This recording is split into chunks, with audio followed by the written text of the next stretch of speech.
participating in today's hearing. Mr. Burchett of Tennessee, Ms. Luna of Florida, Mr. Getz of Florida, Mr. Burleson of Missouri, Mrs. Ocasio-Cortez of New York, and Mr. Ogles of Tennessee. Without objection, so ordered. For today's subcommittee hearing, both the chair and ranking member will have 10 minutes for opening remarks. We may both be giving some of those minutes to other members of our party. I'm now going to recognize myself for 10 minutes. I'm actually going to try to get out of here in about 4, and then we'll give it to some of my friends over here. Good morning and welcome to the most exciting subcommittee in Congress this week, the Subcommittee on National Security, the Border, and Foreign Affairs, for discussion of unidentified anomalous phenomenon. I'd like to thank the brave military pilots and personnel, such as the witnesses on the panel today, for sharing their stories on how they have engaged UAPs, which has brought attention to this matter. Curiosity and speculation from all walks of life have generated interest in studying what UAPs are and what threats they may pose. I will say that when I was younger in school, I read a book, a 1966 book called Flying Saucers, Serious Business, and for a while, when I was a little bit younger, I thought it was the most important issue out there. The lack of a transparency regarding UAPs, which was one of the themes of that book, in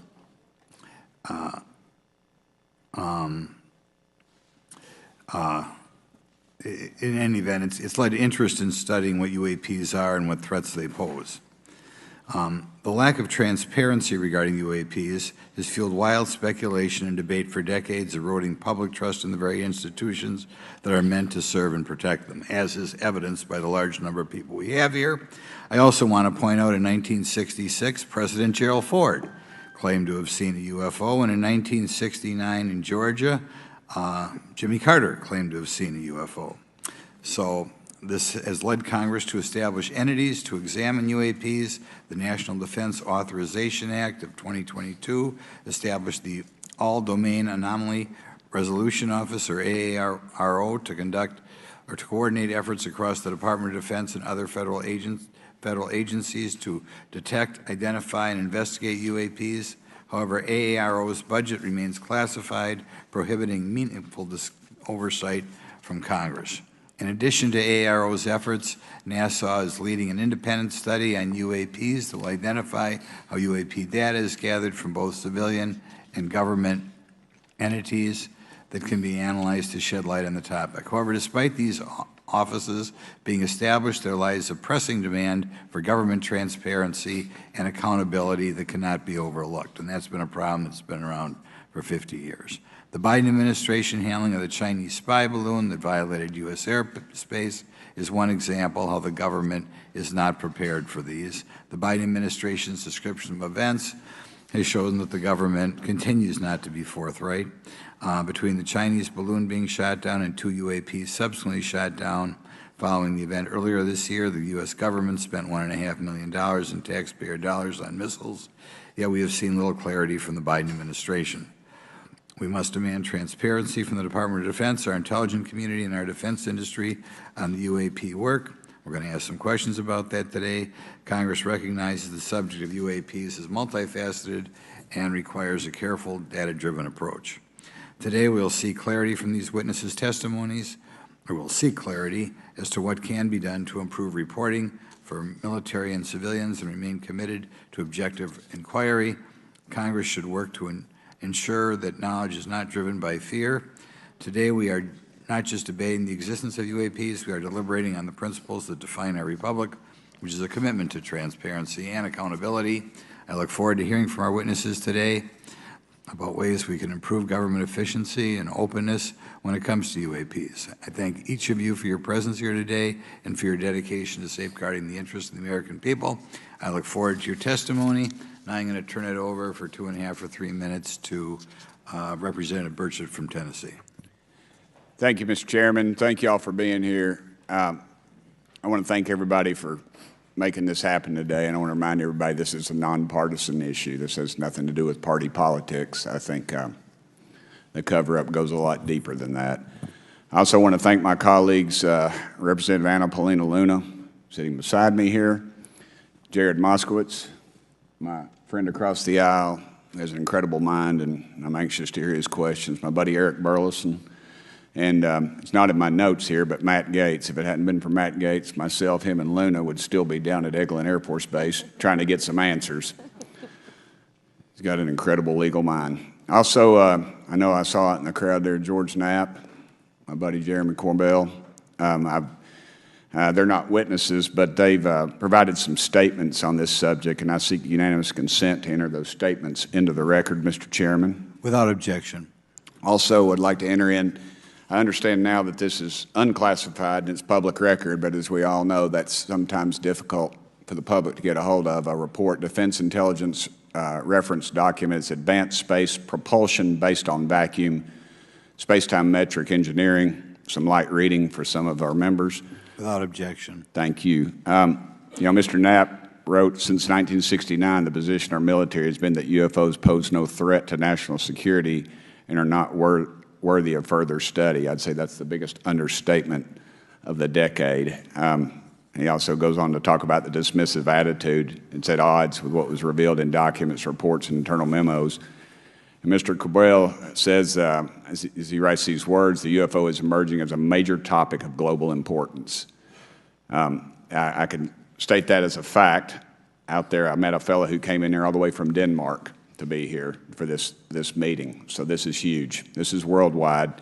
I think we suspect what's going on, but I'd also like to thank the members of Congress who have supported our efforts to make this hearing happen. Some have even confided to me that they've had UFO sightings of their own. Those members, of course, some of them wish to remain anonymous, and I'll keep it that way. But also, finally, I'd like to thank these three brave witnesses here. They took an oath. They took an oath to uphold the Constitution of the United States, and dadgummit, they're doing it.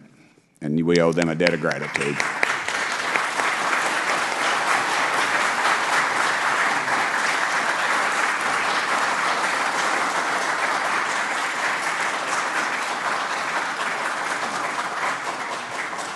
Y'all quit clapping. You're cutting in on my time. Just kidding. These folks, they've got nothing to gain from this, and I think you're going to find out that they've endured quite a few slings and arrows. We need to remember them in our prayers and their families. And I'm thankful to them for their honest testimonies. They have done interviews and appeared in documentaries like Accidental Truth to get their stories out there, and now they are all here to testify under oath for Congress. It's been so difficult to get here today. I've said, in the Baptist church, we'd say that the devil's in our way, and the devil has been in our way through this thing. We've run into roadblocks from members, from the intelligence community, the Pentagon. I proposed legislation to go in the FAA reauthorization that just said if an airline pilot has a sighting, that when he makes that report to the FAA, that it would come to Congress. But I was told that the intelligence community did not like that, and the amendment was not even heard in committee. I think it's time for this country to take back our country. We need to tell the folks at the Pentagon they work for us. Dadgummit, we don't work for them. And that's exactly the point. This is an issue of government transparency. We can't trust a government that does not trust its people. We're not bringing little green men or flying saucers into the hearing. Sorry to disappoint about half y'all. We're just going to get to the facts. We're going to uncover the cover-up, and I hope this is just the beginning of many more hearings and more people coming forward about this. And I yield back the remainder of my time. I think, is it to Representative Luna, Mr. Chairman, or is that? Yeah, we'll call Ms. Luna for her statement. The circumstances surrounding UAPs has captivated the attention of the American people for decades, ingrained in even the minds of our nation's leaders from Jimmy Carter to Barack Obama, Hillary Clinton to Donald Trump, Marco Rubio to Chuck Schumer, John Radcliffe to National Security Council officials. Yet from Roswell, New Mexico to the coast of Jacksonville, Florida, the sightings of UAPs have rarely been explained by the people who have firsthand accounts of these situations. This is largely due to the lack of transparency by our own government and the failure of our elected leaders to make good on their promises to release explanations and footage and mountains of overclassified documents that continue to be hidden from the American people. This isn't just how I feel. In fact, the American people largely believe that the government has actively covered up the truth about UAPs. One poll in particular found that 68% of Americans believe that the government is hiding information about UAPs and not being honest about what we know about them. And from my personal experience, I believe the same thing. Another poll found that nearly half Americans believe that the federal government is doing a very bad or somewhat bad job of dealing with reports of UFO sightings. As Representative Burchett just referenced on the FAA bill that just went through, you can tell that that's exactly happening. Considering the thousands of testimonies and videos taken on people's phones and eyewitnesses accounts made by credible witnesses such as doctors, pilots, scientists, and active duty service members, it is unacceptable to continue to gaslight Americans into thinking that this is not happening or that the potential of intelligent life forms exists other than humans. Even more alarming is the fact that these eyewitnesses are many times service members and have no assurance that their lives will not be negatively impacted or even harmed by their experiences.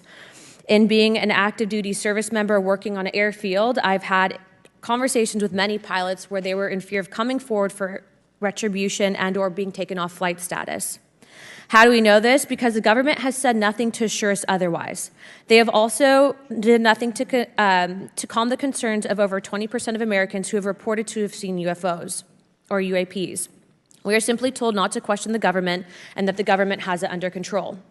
Today is the first hearing of its kind where we will attempt to get down to the bottom of what is actually happening with UAPs. But we will hear from people who have had personal sightings rather than Pentagon bureaucrats who have always been sent to stonewall our investigations. Just so that the press knows and the people know, we were even denied access to a classified briefing in a SCIF prior to this hearing due to the amount of hoops that we had to jump through to grant temporary clearance to witness Grush, who has knowledge of classified information. It is time to have an open-minded discussion on this topic, to hear the evidence and understand the magnitude of what this means not just for our nation, but for humanity. Thank you, Chairman. I yield back the rest of my time. Thank you very much, and I'd like to thank you and Mr. Burchett for bringing this topic to my attention. Now we'll recognize National Security Subcommittee Ranking Member Garcia for 10 minutes. Well, thank you, Mr. Chairman, and I want to thank first our witnesses for joining us today. I want to begin by thanking you all for your service to our country and for sharing your voices today and your courage to be here as well. To Mr. Graves, particularly grateful to you to spend some time that we had for you to share with candor some of your experiences, so I appreciate that as well. I do want to thank all the members of our subcommittee today and also those that are here and have waved on for their incredible interest in this issue, particularly to Congressman Burchett. I know that your leadership has brought us to this place today, and I want to thank you for that, as well as everyone else that's been engaged in this work. I also want to thank the oversight staff, who I know has been working very hard to ensure that today's hearing is serious, that it's transparent, and that it also provides appropriate answers, as our oversight body always demands. Now, it's really important that we're here in a bipartisan way to have this conversation, which really, to the heart of it, is about national security and key to the subcommittee's core purpose. This is the subcommittee on national security of the Oversight Committee. Now, our witnesses will testify today that UAPs have posed a serious safety threat, and we must understand this.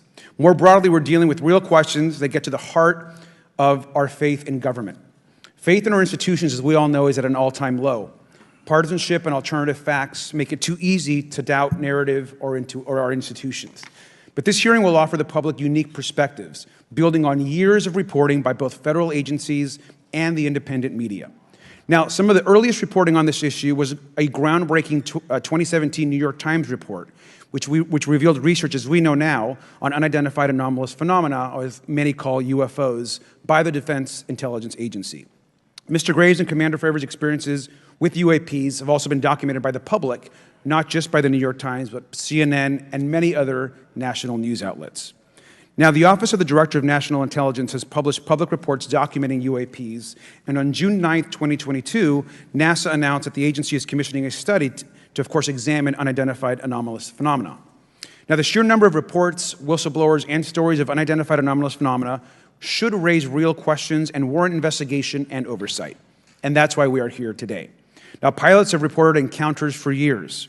Now, because of the stigma around reporting these incidents, we still don't have a complete picture of actually what's going on, particularly as our witnesses will testify on the civilian side, and that is a real problem that we have today in the country. Now, it's very important that we show that Democrats and Republicans in Congress can come together in a bipartisan way to cut through misinformation and to look at the facts in a serious and thoughtful manner. If we are to advance oversight and public disclosure, we must also gain the broad support of the public.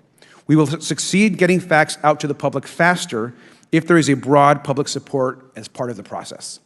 Now, I understand fully the Department of Defense is hesitant to share information that could also undermine our national security by revealing information on the capabilities of our own aircraft, our sensors, and other sensitive material. At the same time, many people believe that we're withholding information from them, and that is dangerous also. I believe in openness and transparency. That is also the role of Congress, and I want to trust that the American people will be able to weigh the evidence and make up their own minds. Now, we have incidents where sensors, sometimes even multiple types of sensors, detect things that we cannot explain. UAPs, whatever they may be, may pose a serious threat to our military or civilian aircraft, and that must be understood. Now, my career and training as a longtime and career educator and teacher and researcher tell me that we should never rule anything out. We know that our space, of course, is vast and undiscovered. I also want to note that Mr. Sean Kirkpatrick, director of the All-Domain Anomaly Resolution Office, the component of the DoD office that investigates UAP data, has testified before the Senate this year that his unit has found no evidence of extraterrestrial activity. NASA has also stated they don't have evidence of extraterrestrial life either, and we've heard this, of course, from some of our government agencies. And we should remind viewers and witnesses, which I think is really important, that we also cannot share classified information in public settings. But questions, of course, remain that people want to see data and information for themselves. The enormous interest in the hearing today underscores the importance of a fair and open look at the evidence from witnesses who can share their unique perspectives. Now, I know I certainly have a lot of questions, and I know that all the members of our committee do as well. We should come to this hearing with an open mind, and we should not let our existing ideas restrict us on either side. I hear over and over from many agencies the stigma around reporting and investigating UAPs prevents us from getting real answers. We know that whistleblowers have reported harassment, intimidation, or stigma as well, and this is not acceptable. If people can't report incidents which would have national security or safety implications, then that also has serious consequences for us. As ranking member of this subcommittee, I know my job would be completely impossible if whistleblowers or others feel intimidated to come before this committee. We can't be afraid of asking questions, and we can't be afraid of the truth. I'm proud to say that this hearing builds upon bipartisan work by members of the House and Senate dating many years back, which has sought to increase awareness within the Department of Defense and to mandate more of Congress of UAPs. We know the Senate is taking up an amendment to their defense authorization bill, which will create a commission with broad declassification authority, and we should all agree that that is an important step. Members of both parties and senior officials in multiple administrations have taken an interest in this issue, and we're proud to carry and build that confidence in the American people. This hearing will also not be the end of this discussion, but a new chapter and start to years and years of work that many folks, both in the public and within government, have been working on. We should encourage more reporting, not less, on UAPs. The more we understand, the safer we will be. We will hear testimony from witnesses today with a long record of service to the American people and with subject matter expertise. Our witnesses have a unique opportunity to share their perspective, insights, and their experiences with the American people. And I encourage all of my colleagues to engage with these difficult questions with an open mind and to follow the facts on behalf of our country. I also just want to say more broadly that we should look at this hearing and believe that everything is on the table as it relates to UAPs. I think an open mind is absolutely the best. I want to yield the 2.5 minutes, the remainder of my time, to the representative from Florida, Representative Moskowitz, for an opening statement. He also has been very much engaged in this issue, and I want to thank him for his leadership. Congressman. Thank you, Ranking Member Garcia. Thank you, Mr. Chairman. I want to thank Tim Burchett and Anna Paulina Luna for their leadership in pushing this hearing forward. I want to thank, obviously, committee staff and their staff working on this on a bipartisan basis because many Americans are deeply interested in this issue, and it shouldn't take the potential of non-human origin to bring us together. Additionally, I want to thank the witnesses for coming forward to share your perspectives, your thoughts, and the sightings of UAPs. Unlike other hearings many times in Congress, you're not here to help a political party, but you're here to share information with the American people. And it's not something that is just going on in this administration. It's something that's spanned many administrations. For decades, many Americans have been fascinated by objects mysterious and unexplained, and it's long past time that they got some answers. The American public has a right to learn about technologies of unknown origins non-human intelligence, and unexplainable phenomena. Those are not the words of a UFO Twitter account. Though that is a direct quote from Majority Leader Chuck Schumer, that the American public has a right to learn about technologies of unknown origins, non-human intelligence, and unexplainable phenomena. In an interview with Fox News, recent former Director of National Intelligence John Radcliffe confirmed the U.S. government is aware a lot more sightings of UAPs, and that they have not made that information public. I quote, "There are a lot more sightings that have not been made public," Radcliffe said to Fox News. For me, this hearing is about transparency. We unfortunately live in a time in which many people distrust government and our institutions. And overclassification of information away from the American public or even Congress contributes to today's politics. The American people have regular questions. What are UAPs? How come the media doesn't report more on them? Are they foreign adversaries? Are they U.S. technology? Are they something else? They ask themselves, how come when a Russian jet shoots flares at one of our drones, we have perfect pictures and videos to show the American people and the world, but when it comes to UAPs, nothing? Of course, we must always protect our national security to maintain our superiority, like when stealth helicopters were only rumored to exist, but were used in the Osama bin Laden raid in 2011. But we can't allow that to be used as a shield to keep the American people completely in the dark from basic truths. The American people deserve to hear more about special access programs. Congress has a right to know if there's any unsanctioned weapons development, satellite imagery that has not been provided to Congress. Congress created the All-Domain Resolution Office in the NDAA of 2022. In its initial analysis, there are 171 uncharacterized UAP reports, and this is the words from the report, that appear to have demonstrated unusual flight characteristics or performance capabilities. I believe more information is known about the 171 instances.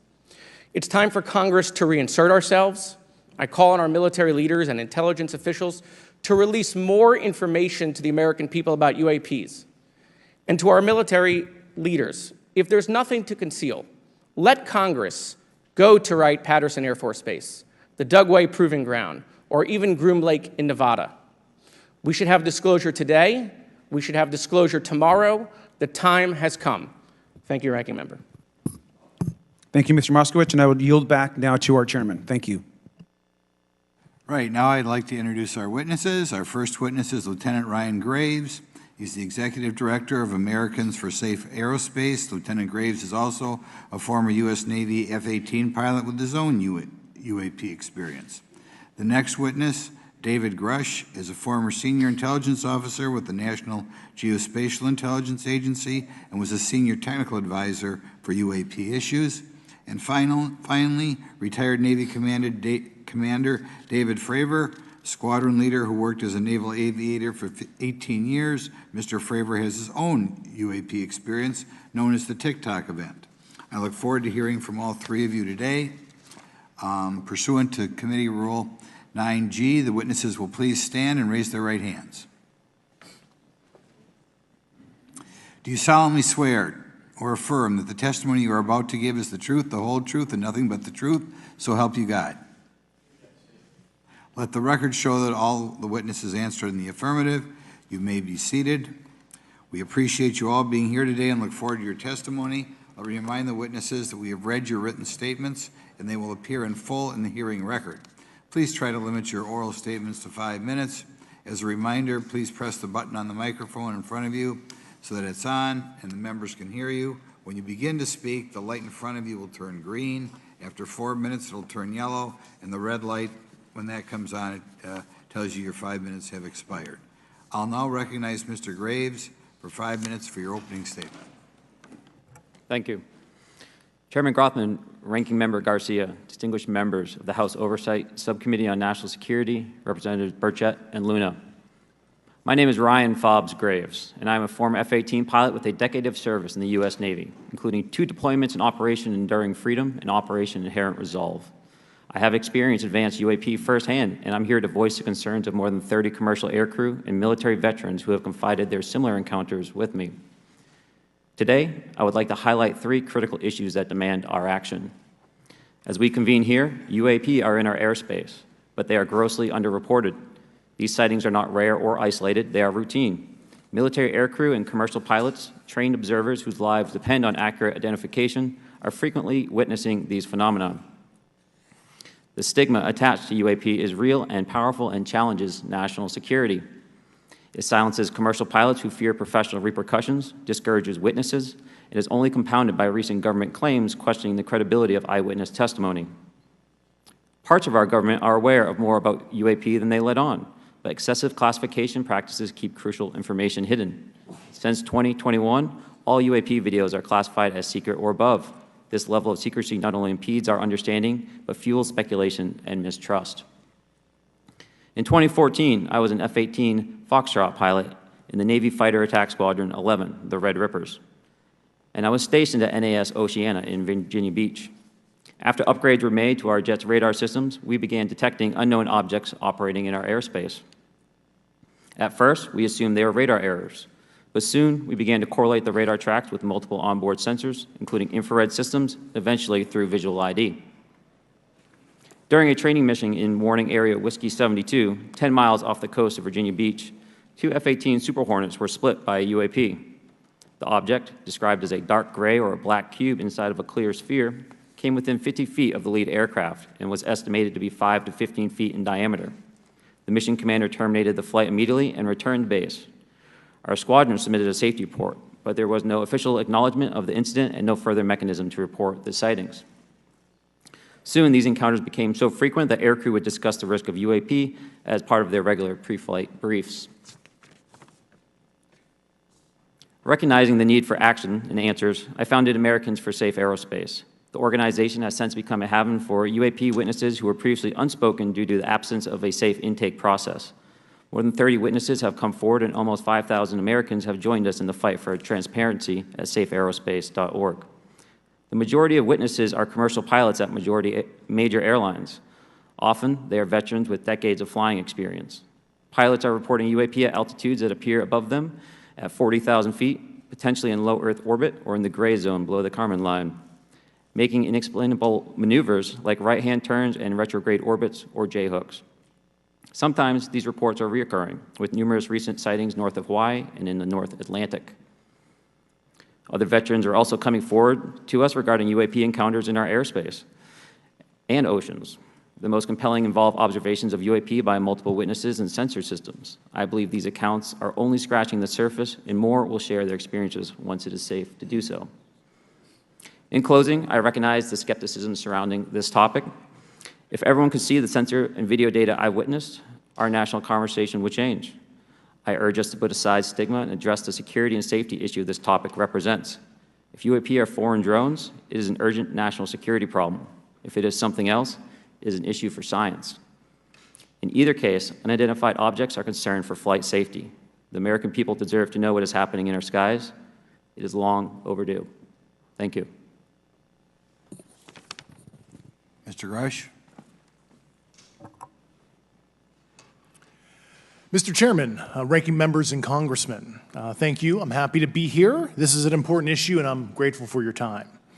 My name is David Charles Grush. I was an intelligence officer for 14 years, both in the U.S. Air Force, both active duty Air National Guard and Reserve, at the rank of major, and most recently from 2021 to 2023, at the National Geospatial Intelligence Agency, NGA, at the GS-15 civilian level, which is the military equivalent of a full bird colonel.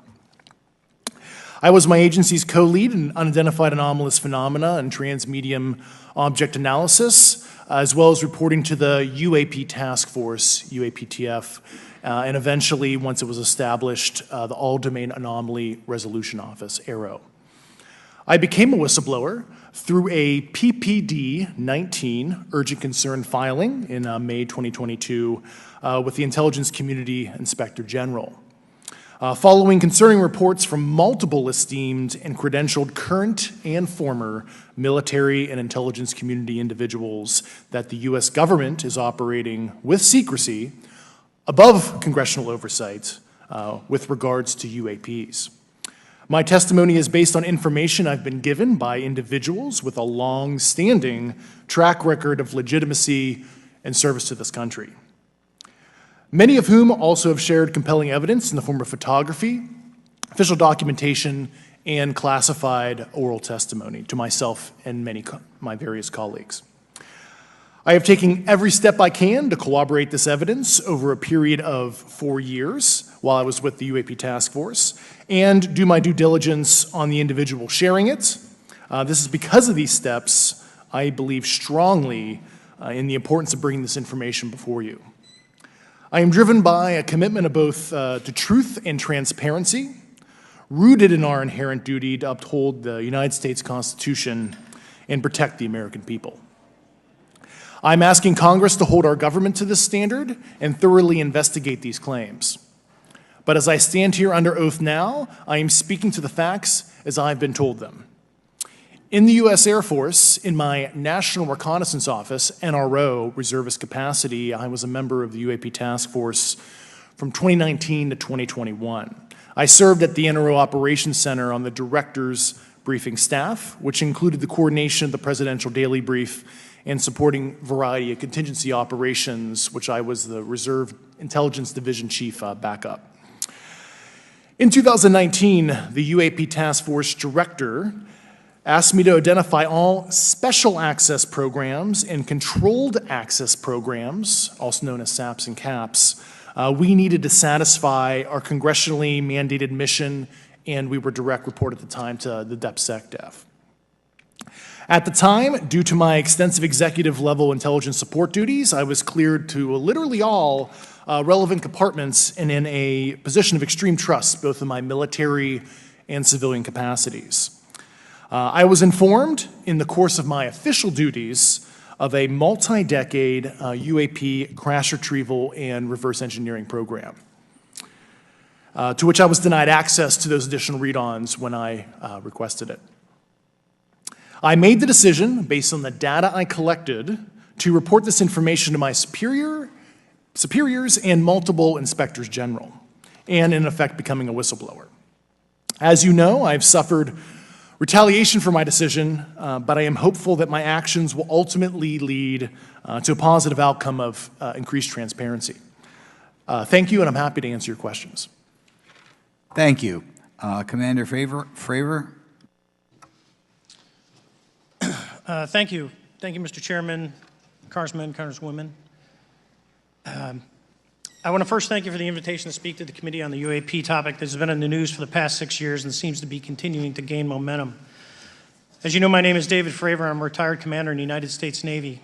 In 2004, I was a commanding officer of Strike Fighter Squadron 41, the world-famous Black Aces.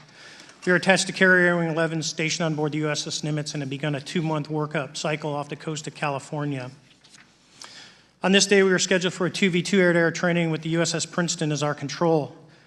When we launched off Nimitz, my wingman was joining up. We were told that the training was going to be suspended and we were going to proceed with real-world tasking. As we proceeded to the west, the air controller was counting down the range to an object that we were going to, and we were unaware of what we were going to see when we arrived. The controller had told us that these objects had been observed for over 2 weeks, coming down from over 80,000 feet, rapidly descending to 20,000 feet, hanging out for hours, and then going straight back up. For those who don't realize, above 80,000 feet is space.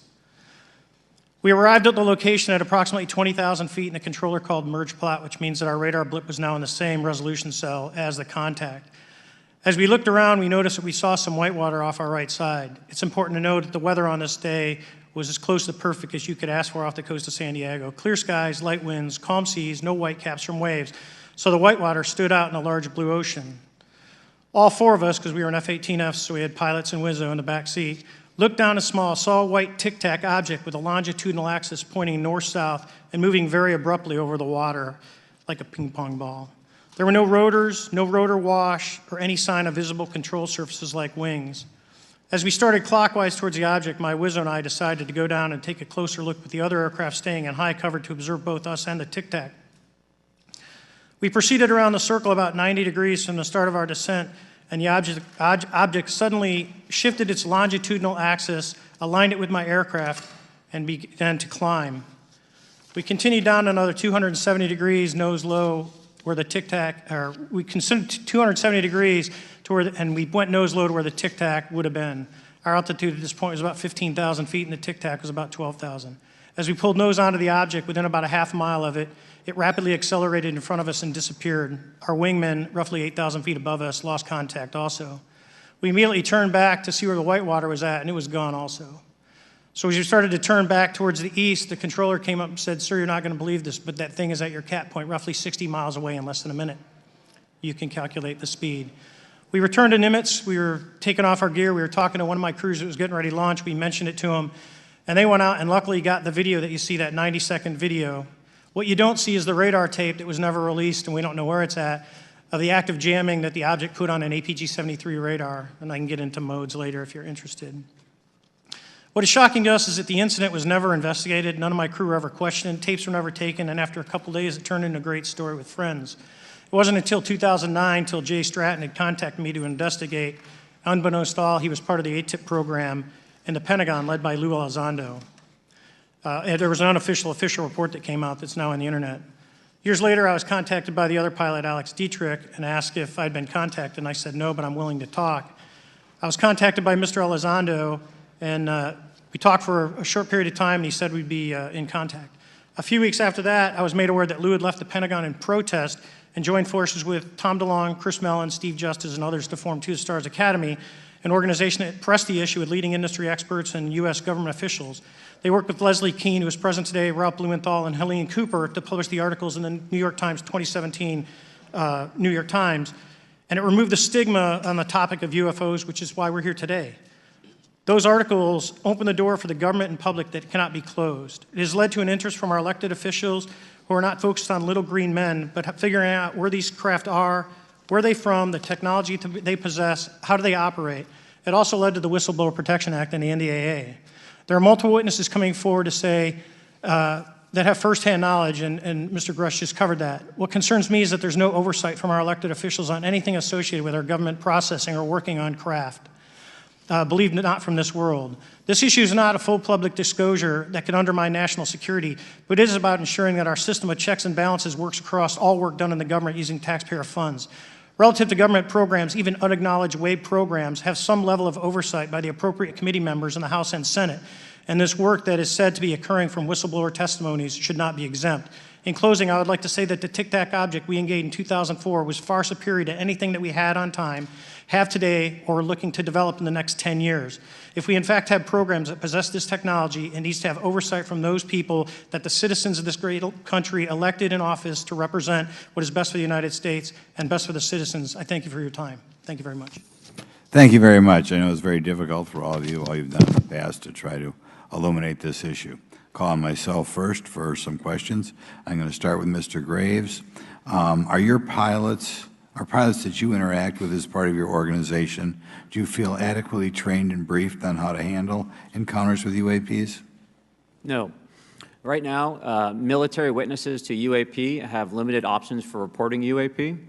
But more concerning is that commercial aviation sector has not adapted to the lessons that the military has implemented. The military and Department of Defense has stated that UAP represent a critical aviation safety risk. We have not seen that same language being used in the commercial markets. They are not acknowledging this risk. Okay. What steps do you think have to be taken to improve a pilot's UAP reporting, be it military or commercial? Right now, we need a system where pilots can report without fear of losing their jobs. There is a fear that the stigma associated with this topic is going to lead to professional repercussions, either through management or perhaps through their yearly physical check. So having a secure system, reducing the stigma, and making this information available through the public is going to reduce the concerns that aircrew have. Could you just give me a little idea of the degree to which reports in the past are not made public right now? Well, I don't think there has been a proper reporting system to gather those reports and thus not report them. So to answer your question, I think there is a dearth of data due to the fact that the reporting has been limited up to this time. Could you tell me why you believe it's, kind of to play the devil's advocate, a reason why some of this stuff should not be available to the public? There's certainly some national security concerns when we use our advanced sensors in our tactical jets to be able to identify these objects. However, there's no reason that the objects themselves would be classified. I would be curious to see how the security classification guideline actually spells out the different nuances of how this topic is classified from the perspective of UAP, not national security. I'll give you a follow-up on that. Assuming that there are reasons why not all this should be made public, this has been around for a long period of time. Can any of the three of you think of any reason why anything related to UAPs, say 15 years and back, should not be immediately made public? I think one of it is acknowledging a vulnerability, both from a collection and I'll just say a countermeasure perspective. So it's that we haven't cracked for many years. Yeah. Even say 20 years back. Is there any reason why, when you go back that far, things shouldn't be made public? Unless it shows a specific national security vulnerability as it relates to a weakness in a particular defense system. Oh, okay, Mr. Fravor, the TikTok incident that you were engaged occurred in 2004. What kind of reporting took place after that incident? None. We had a standard debrief where the backseaters went down to our carrier intel center and briefed what had happened, and that was it. No one else talked to us, and I was in the top 20 in the battle group. No one came. The captain was aware, the admiral was aware, nothing was done. Your commanding officers provide any sort of justification? No, because I was the commanding officer of the squadron, so no. Was this incident the only UAP event that you encountered while you were a pilot? Yes, it was. Okay. This is for any one of you. Based off of each of your experiences and observations, do you believe UAPs pose a potential threat to our national security? Yes, and here's why.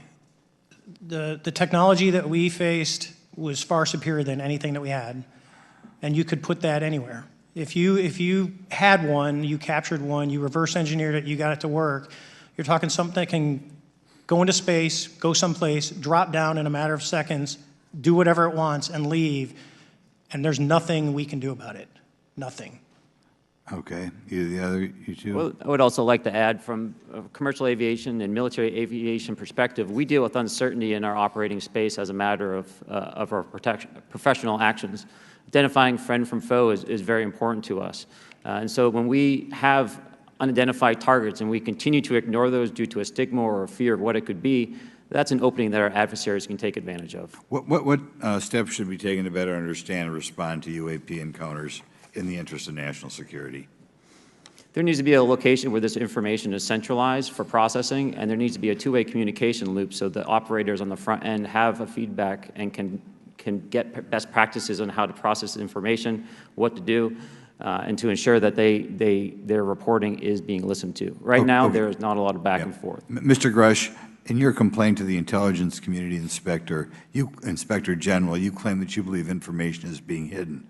What kind of information do you think was hidden, and do you think it should remain hidden? Yes, I can speak to that very briefly in unclassified manner. As you know, the preponderance of my complaint was classified to the intelligence communities. Both material acquisition and exploitation activity, also baselining the UAPs but not sharing it with intelligence professionals that are actually doing step briefs to pilots, that kind of information. Yeah. Okay. Thank you very much. Now we'll go to Mr. Garcia. Thank you. Again, thank you all for your service and for testifying today. Want to just talk about the UAPs as it relates to what we're seeing in the pilots' interaction with UAPs. Particularly, Mr. Graves, one of the concerns that for members of this committee is this idea that pilots, there's no system to actually report UAPs and the stigma around pilots. And so can you just briefly, you mentioned that you're working with 30 pilots right now that have had encounters with UAPs, but you've also, I believe, discussed and know of many more pilots. This is just those that you're currently working with. Is that correct? Can you expand on that? Certainly. I'll break that down in two ways. First, when we were first experiencing these objects off the eastern seaboard in the 2014 to 2015 time period, anyone that had upgraded their radar systems were seeing these objects. So there was a large number of my colleagues that were detecting these objects off the eastern seaboard. They were further correlating that information with their other onboard sensors, and many of them also had their own eye sightings as well of these objects. Now, that was our personal first-hand experience at the time. Since then, as I've engaged this topic, others have reached out to me to share their experiences, both on the military side as well as the commercial aviation side. On the military aviation side, veterans that have recently got out have shared their stories and have expressed how the objects we were seeing in 2014, 2015 continued all the way to 2019, 2020, and beyond. And so it became a generational issue for naval aviators on the eastern seaboard. This was something we were briefing to new students. This is something that was included in the notice to airmen to ensure that there was no accidents. And now with commercial aviators, they are reaching out because they're having somewhat similar experiences as our military brothers and sisters, but they do not have any reporting system that they can send us to. And let me just add, both to Mr. Fravor as well as Mr. Graves, not having this system for reporting, would you both agree that is harmful to not just our national security interests, but to understand this phenomenon of what's happening with UAPs? I think it's actually a travesty that we don't have a system to correlate this and actually investigate. So if you took the East Coast, there's coastal radars out there that monitor our air defense identification zone, so out to 200 miles. They can track these, so when you see them, they could actually go and pull that data and get maneuvering. And instead of just having the airplanes, there's other data sources out there. And I've talked to other government officials on this. So you need a centrally located repository that these reports go to. So if you just stuck it in DOD, you wouldn't get anything out of the Intelligence Committee because they have a tendency not to talk. But if you had a central location where these reports would come in, not just military, but also commercial aviation, because there's a lot of that going on, especially if you talk to anyone that flies from here to Hawaii, over the Pacific, they see odd lights. So I think you need to develop something that allows you a central point to collect the data in order to investigate. Mr. Graves? I would concur with everything Mr. Fravor said. I'll continue to say that the commercial pilots that have reached out to me through Americans for Safe Aerospace are doing so because they don't feel there's another way for them to report this safety issue. And I think one of the clear outcomes of this hearing already is that there has to be a safe and transparent reporting process for pilots, both on the commercial side and the military side, to be able to report UAPs in a way that's also transparent, but also understands the scope of our national security interests and what may be classified or not. But I think there has to be some sort of system, and so that's something that I hope can be an outcome that this committee can work on. Is there anything else for the two of you briefly beyond this reporting system that you think that we can do as a government to encourage and facilitate more civilian reporting? I think we're doing it right now.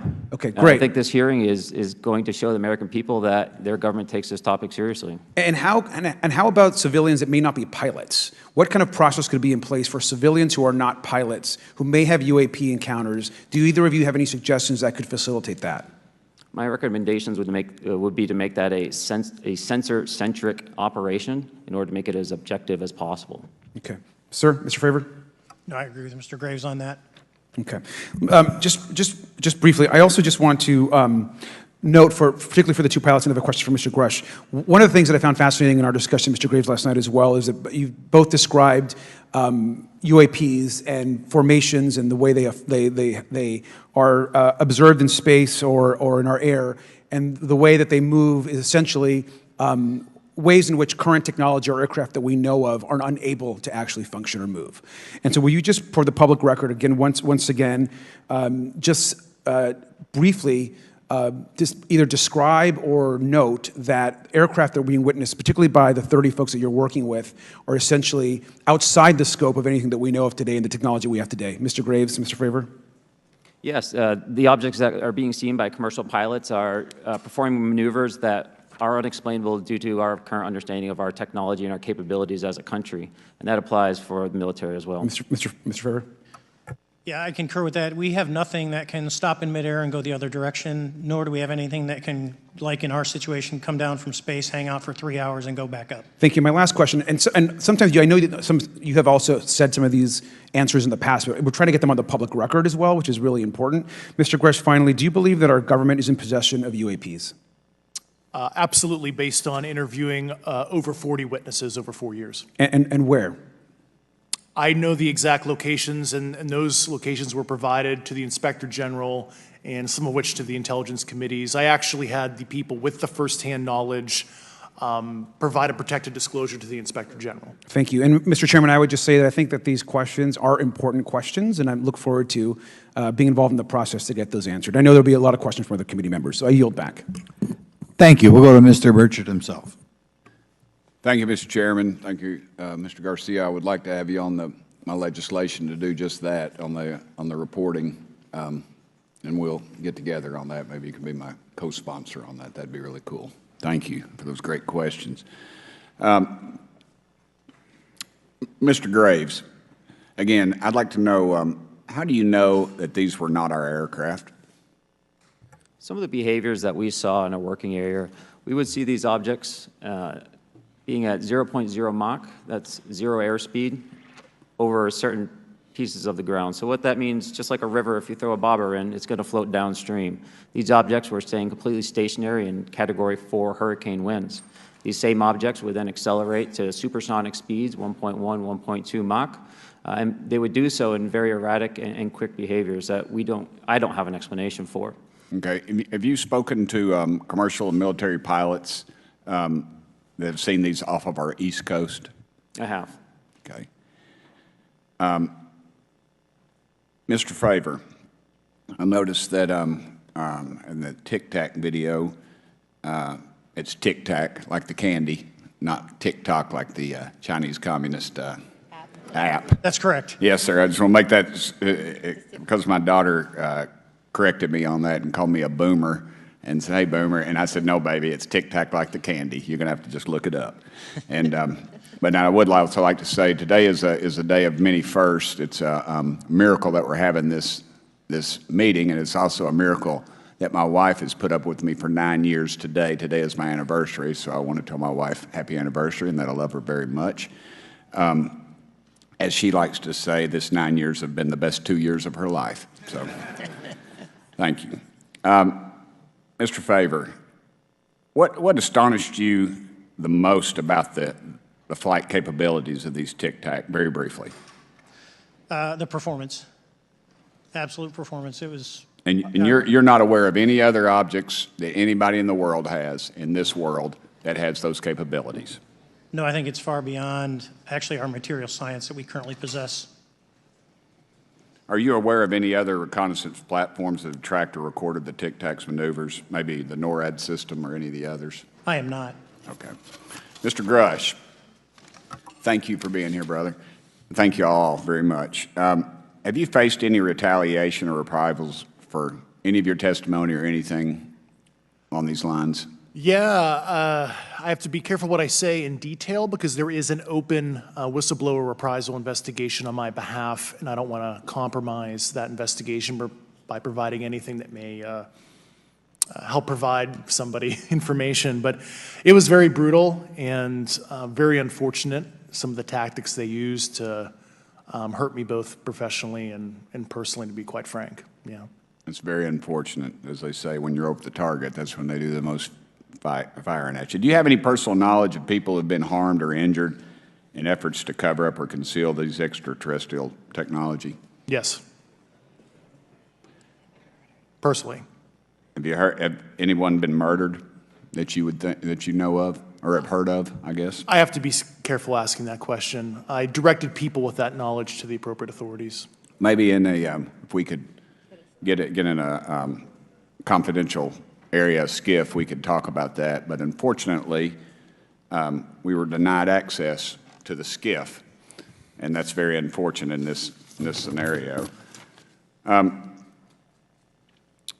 Mr. Favor, do you believe that you witnessed an additional object under the water in relation to your encounter?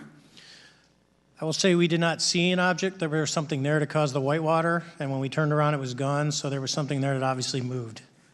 Okay, it was not the same object though that you were looking at, correct? No, we actually joked that the Tic Tac was communicating with something when we came back, and because the whitewater disappeared.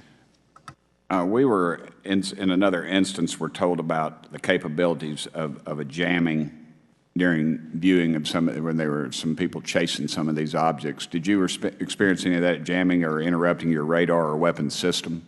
My crew that launched after we landed experienced significant jamming to the APG-73 radar, which was what we had on board, which is a mechanically scanned, very high-end system prior to the APG-79.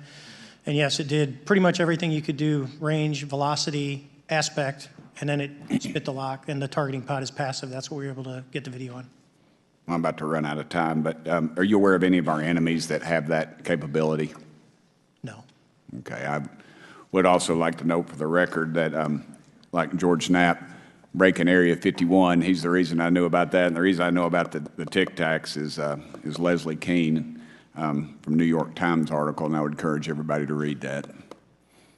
Thank you, Mr. Chairman. I yield back to you for no time. Very good. Mr. Raskin? Thank you, Mr. Chairman.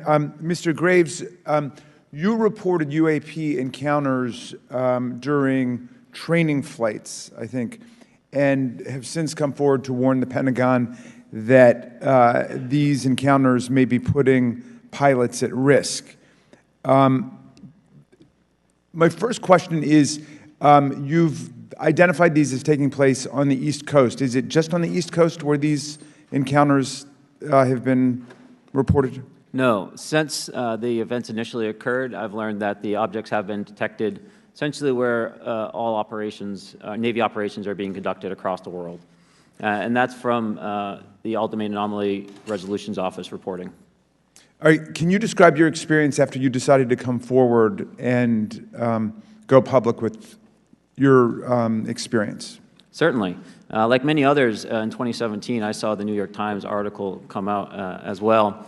And for me, it was special because I recognized the voices on the video. I recognized the video itself. I had seen it when it was taken. I had seen it when it was debriefed. And so that was kind of shook me because I realized that this problem was still ongoing. And so I reached out to colleagues back on the East Coast and realized that this was still a safety risk that they were dealing with, that they had essentially hit a wall with how they could move forward on this conversation. It was at that point when I decided to try to move the conversation forward myself. Are there common characteristics to the UAPs that have been cited by different pilots, and can you describe what the convergence of descriptions is? Certainly. We were primarily seeing dark gray or black cubes inside of a clear sphere. I'm sorry, dark gray or black cubes?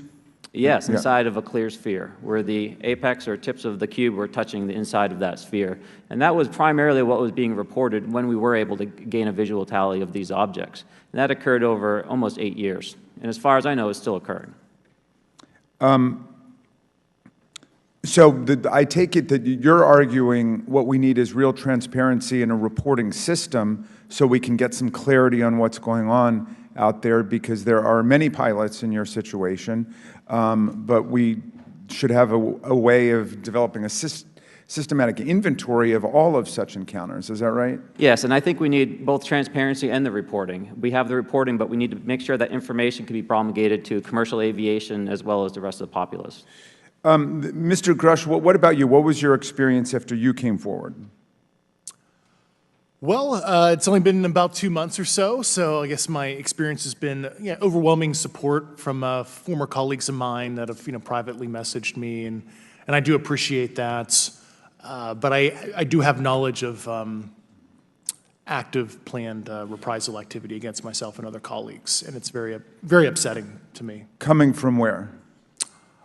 Certain senior leadership at previous agencies I was associated with. And that's all I'll say publicly, but I can provide more details in a closed environment. Okay.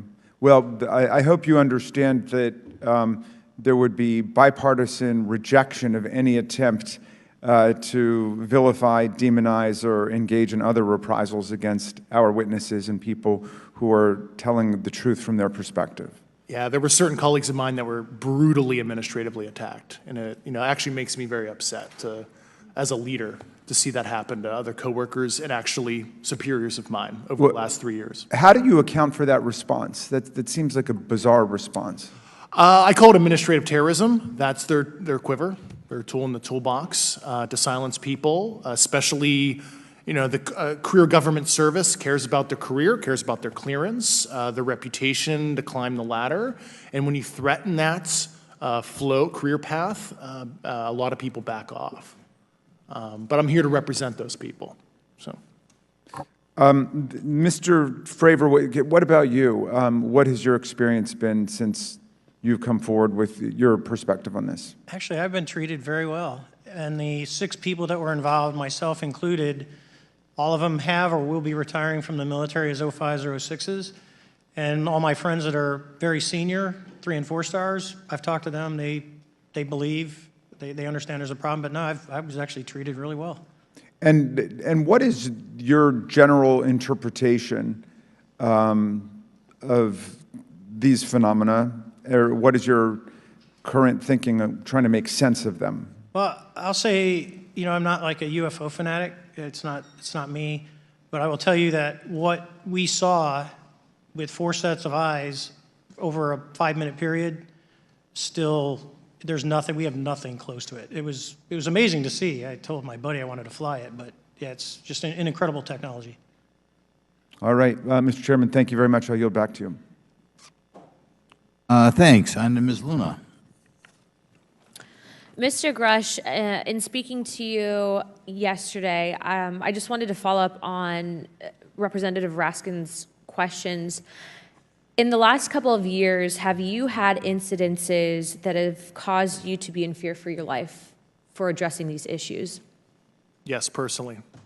Okay. Yeah. I just want everyone to note that he's coming forward in fear of his life. To put in perspective, if they were really not scared about this information coming out, why would someone be intimidated like that? To your knowledge, are NHIs working with adversarial foreign governments in either technology exchange programs or back engineering programs? I don't have data on that. I'm not sure. Have you heard or you had people come forward to present that evidence? Not that particular evidence that you just espoused. Okay, on the 19th of April, Dr. Kirkpatrick, head of Aero, had said that he did not find any evidence of UAPs. You also stated that you had, in your interview, that you had briefed him on information that you were uncovering, but that he did not follow up with you. Were the items that you divulged to him pertinent to national security? Yes, him and I had a classified conversation in April 2022 before he took over Aero in July 2022, and I provided him some concerns I had.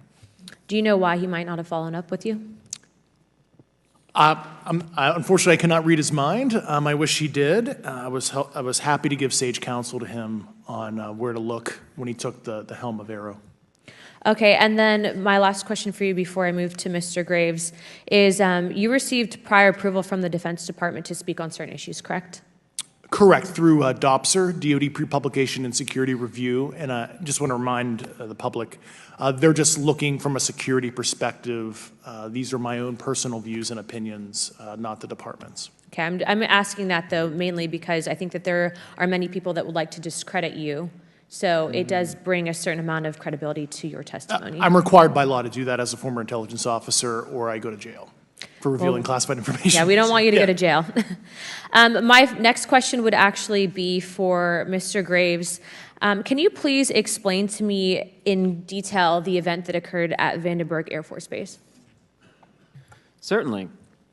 In the 2003 timeframe, a large group of Boeing contractors were operating near one of the launch facilities at Vandenberg Air Force Base when they observed a very large 100-yard sided red square approach the base from the ocean and hover at low altitude over one of the launch facilities. This object remained for about 45 seconds or so before darting off over the mountains. There was a similar event within 24 hours later in the evening. This was a morning event, I believe 8:45 in the morning. Later in the evening, post-sunset, there were reports of other sightings on base, including some aggressive behaviors. These objects were approaching some of the security guards at rapid speeds before darting off.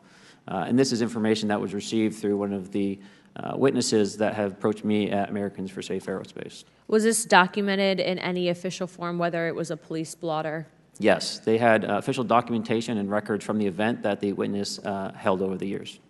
And I'm not going to ask you to do it right now for time reasons, but you would be able to sketch what was witnessed, correct? And have you seen that before on any other equipment and/or during your flight time? I have not seen what they've described.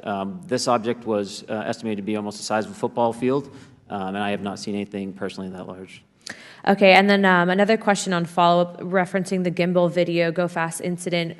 Can you just clarify, because to our understanding, the footage was actually cut off at a certain point, but what happens at the end of that video, just for those Americans specifically that are wanting to know about the rest of that footage? Certainly. There was some uncertainty or instability with the object. It seemed to rock a bit, and that's the last last I had seen of the video. Much of the data that I would recommend be analyzed would consist of radar data that would provide precise kinematics on the object, as well as the fleet of objects that were operating nearby.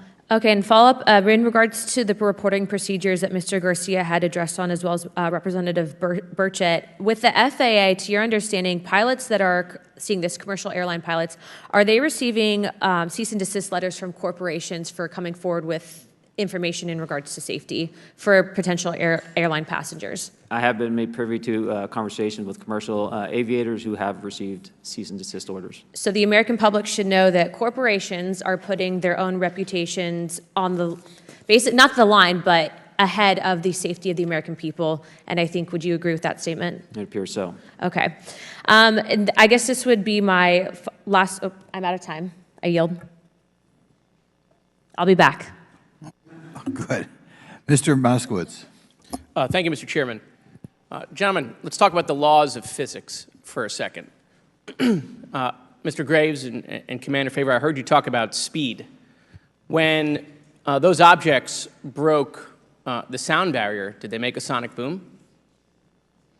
I was in a jet. You can't hear anything. It's kind of loud in there.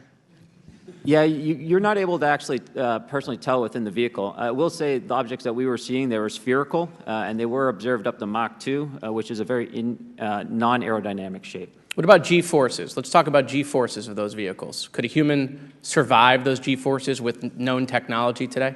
No. No, not for the acceleration rates that we observed. Okay. What about what they look like? How close did you get? Did you see a seam or a rivet or a section? And what I mean is, obviously, the jets you're flying have all those things. Did these objects have those? Do you want to go, Ryan? I didn't have the detail to be able to tell that. So we got within a half mile of Tic Tac, which people say that's pretty far, but in airplanes, that's actually relatively close. No, it was perfectly white, smooth, no windows, although when we did take the original FLIR video that is out there, when you put it on a big screen, it actually had two little objects that came out of the bottom of it. But other than that, no windows, no seams, no nothing. Mr. Grush, as a result of your previous government work, have you met with people with direct knowledge or have direct knowledge yourself of non-human origin craft? Yes, I personally interviewed those individuals. Mr. Grush, as a result of your previous government work, have you met with people with direct knowledge or have direct knowledge yourself about ATs, advanced technologies that the U.S. government has? Based on conventional advanced tech, I was briefed to the preponderance of the Defense Department's both space and aerospace compartmented programs, yeah. Do you have knowledge or do you have reason to believe that there are programs in the advanced tech space that are unsanctioned? Yes, I do. Okay. Yeah. And when you say that they're above congressional oversight, what do you mean? Complicated question. So there's, some, I would call it abuse here. So congressional oversight of conventional special access programs, so I'll use Title 10, so DOD as an example, right? So 10 U.S. Code Section 119 discusses congressional oversight of SAPs, discusses the DepSecDef's ability to waive congressional reporting. However, the Gang of Eight is at least supposed to be notified if a waived or waive-bigoted unacknowledged SAP is created, and that's public law. Well, so that how does, I don't want to cut you off, but Yeah. how does a program like that get funded? I will give you generalities. I can get very specific in a closed session, but misappropriation of funds and Does that mean self-fund. that there is money in the budget that is said to go to a program, but it doesn't, and it goes to something else? Yes, I have specific knowledge of that. Yep. Do you think U.S. corporations are overcharging for certain tech they're selling to the U.S. government, and that additional money is going to programs? Correct, through something called IRAD. Okay. Satellite imagery. Let's talk about satellite imagery. We have satellites all over the place, some that we're aware of and many that we're not aware of, right? We're taking pictures of everything at every point and second. Mr. Grush, are you aware, do you have direct knowledge, or have you talked to people with direct knowledge that there are satellite imagery of these events? That was one of my primary tasks at NGA, since we process, exploit, and disseminate that kind of information. I've seen multiple cases, some of which, to my understanding, and of course I left NGA in April, so that's my information cutoff date. But I personally reviewed both what we call overhead collection and from other strategic and tactical platforms, that I could not even explain prosaically. And I have a degree in physics, by the way, as well. And I am aware that you guys have not seen these reports, unfortunately. And I don't know why. Do you have direct knowledge, or you've spoken to people with direct knowledge that this imagery applies to crash sites, crash imagery? I can't discuss that in an open session. Okay. Do you have any information that the U.S. government is involved in a disinformation campaign to deny the existence of certain UAPs?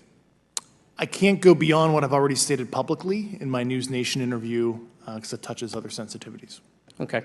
I'll yield the balance of my time back. Thank you, Mr. Chairman.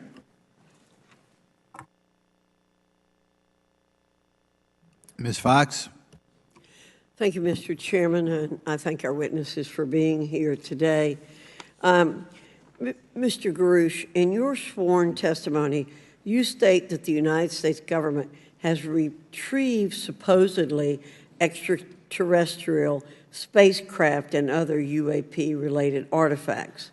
You go so far as to state that the U.S. is in possession of, quote, non-human spacecraft, end quote, and that some of these artifacts have circulated with defense contractors. Several other former military and intelligence officials have come forward with similar allegations, albeit in non-public settings.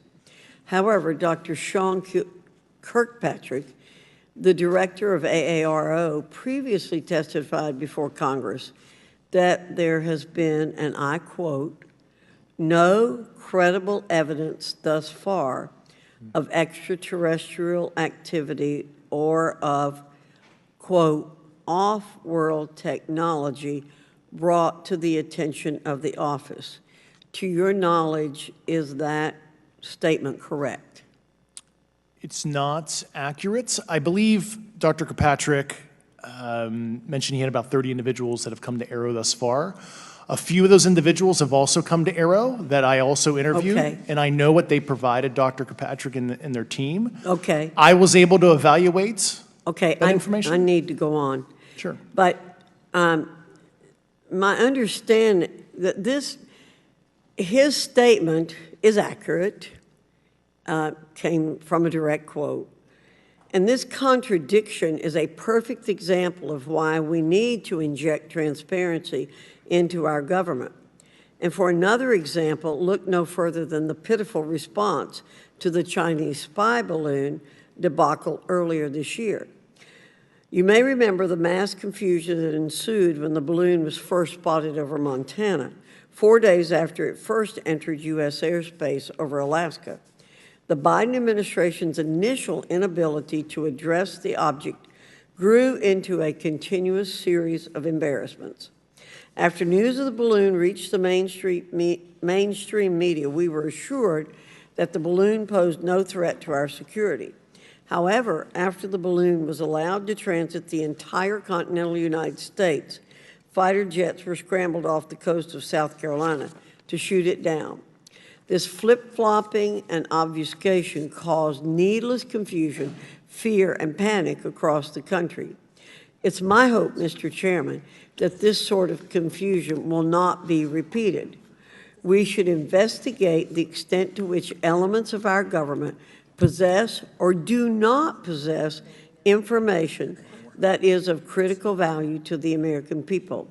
We owe it to the citizens of this nation to make sure that our government is transparent and accountable. We must make sure that our government provides answers, and Congress must do its duty to solicit those answers. With that, Mr. Chairman, I yield back. Yeah, Mr. Frost.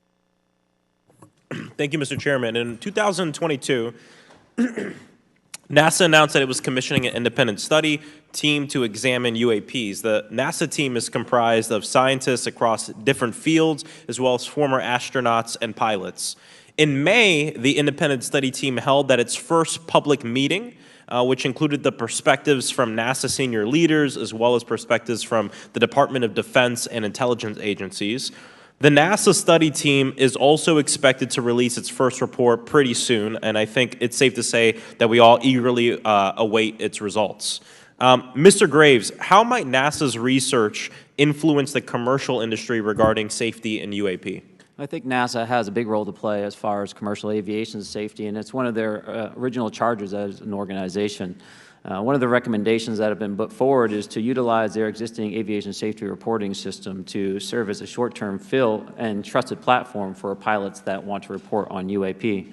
It also has built-in analytics capability and is funded by Congress. Gotcha. And also, Mr. Graves, are there any other industries that may be influenced by the NASA research on UAPs? And if so, how so? Well, I think there is a large swath of commercial capabilities that could be brought to bear on this topic, from space-based or ground-based sensor systems that are available open source or through commercial marketplaces. And I think NASA's work, as they work to identify and highlight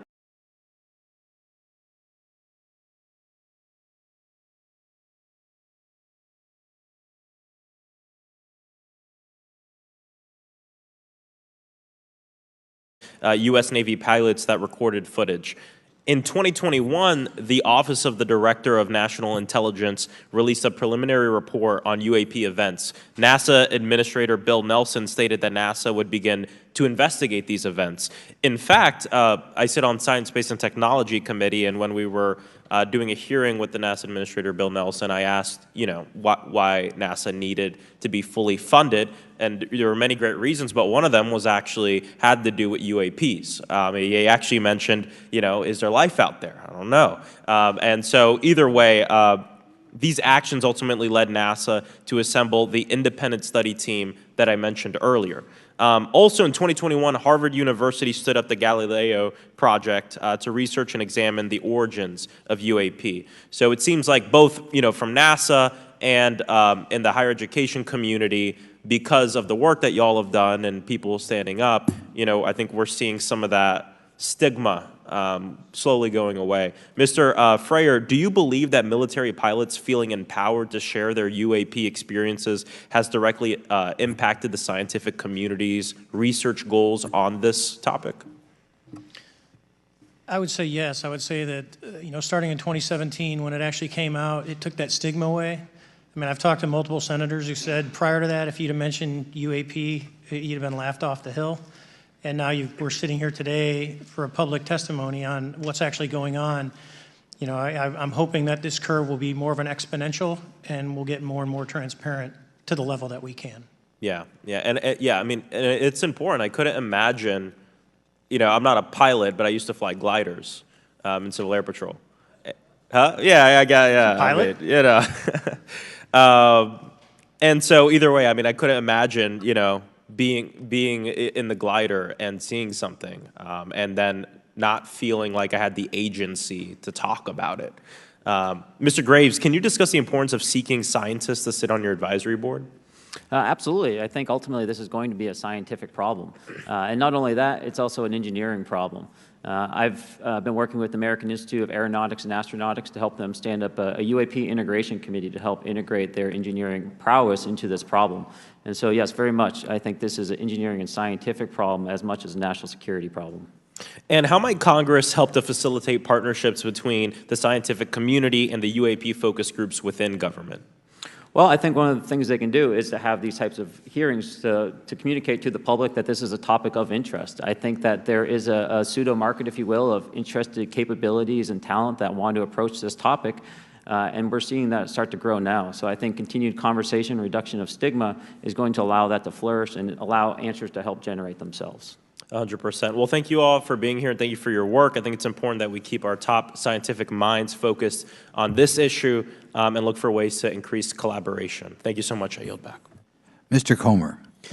Thank you, Mr. Chairman. Let me say I want to thank you for having this hearing, and I want to thank Mr. Burchett, Ms. Luna for leading this hearing. And with that, I yield my 5 minutes to Mr. Burchett. Thank you, Mr. Chairman. I'm going to direct this, I believe, to Mr. Grush, but if any of you all feel like you need to jump in, just jump right in. We're good. Has the U.S. government become aware of actual evidence of extraterrestrial, otherwise unexplained forms of intelligence? And if so, when do you think this first occurred? I like to use the term non-human. I don't like to denote origin. Keeps the aperture open, both scientifically. Certainly, like I've discussed publicly previously, 1930s. Okay. Can you give me the names and titles of the people with direct firsthand knowledge and access to some of these crash retrieval programs, and maybe which facilities, military bases the recovered material would be in? And I know a lot of Congress have talked about we're going to go to Area 51, and and there's nothing there anymore anyway. It's just and we move like a glacier. As soon as we announce it, I'm sure the moving vans would pull up. But please. I can't discuss that publicly, but I did provide that information both to the Intel committees and the Inspector General. And we could get that in the SCIF if we were allowed to get in a SCIF with you. Would that be probably what you would think? Sure, if you had the appropriate accesses, yeah. What special access programs cover this information, and how is it possible that they have evaded oversight for so long? I do know the names. Once again, I can't discuss that publicly and how they've evaded oversight.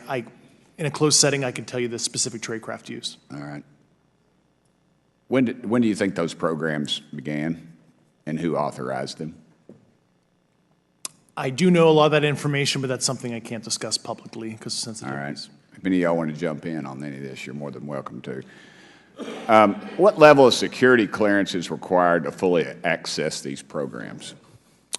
Well, anybody who has... and I say that because myself, Representative Gates and Representative Luna were basically turned away at one point at Eglin. So please go right ahead. Certainly difference between member access and, say, somebody like me, but anybody who has a TSSCI clearance and meets the eligibility criteria, the access adjudicative authority should be able to grant you access. Mr. Burchett, if you'll yield, so just to put a fine point on that, there's nothing that you're aware of that's above special access program classification. It's a misnomer that there's anything actually above top secret. Executive Order 13526 delineates the classification levels. Right, but I draw a point on that because we can have access to those programs, and so the notion that we're not being given that access sort of defies our typical muscle memory here in Congress. Thank you, Mr. Burchett. I'll yield back to you. Thank you, Mr. Gates. Along those lines, Title 10, you may not know this or not, but Title 10 and Title 50 authorization, they seem to say they're inefficient. So who gets to decide this, in your opinion, in the past? It's a group of career senior executive officials. Okay, are they government officials? Both in and out. Do what? Both in and out of government, and that's about as far as I can go there. Yeah. All right, well, that leads to my next question. Which private corporations are directly involved in this program? How much taxpayer money has been invested in these programs, to your knowledge?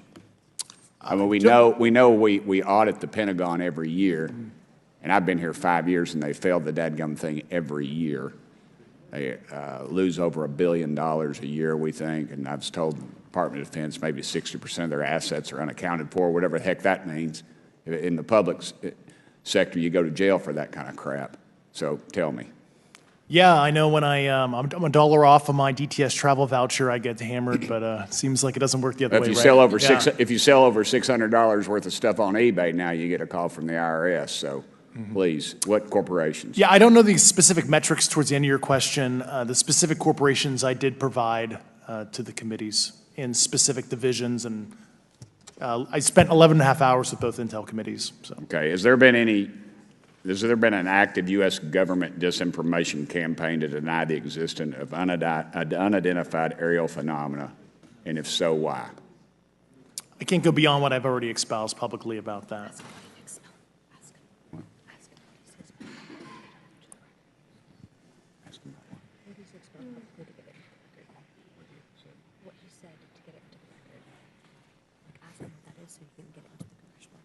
Okay, I've been told to ask you what that is and how to get it in the record.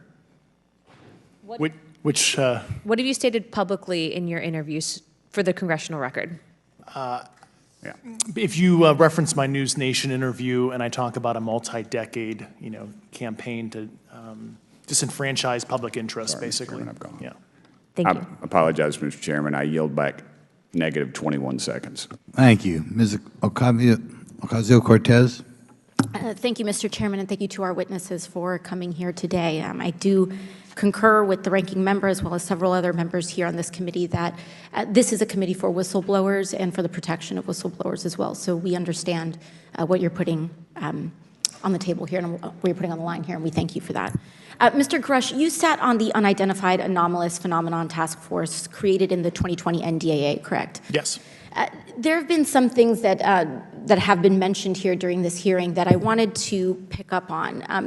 Mr. Graves, you mentioned specifically during the answers to one of your questions, you named Boeing contractors being engaged in an incident regarding this red cube about a football field wide. I was wondering if you could speak a little bit about the interaction, or Mr. Grush, either of you, the interactions between defense contractor companies and any UAP-related programs or activities.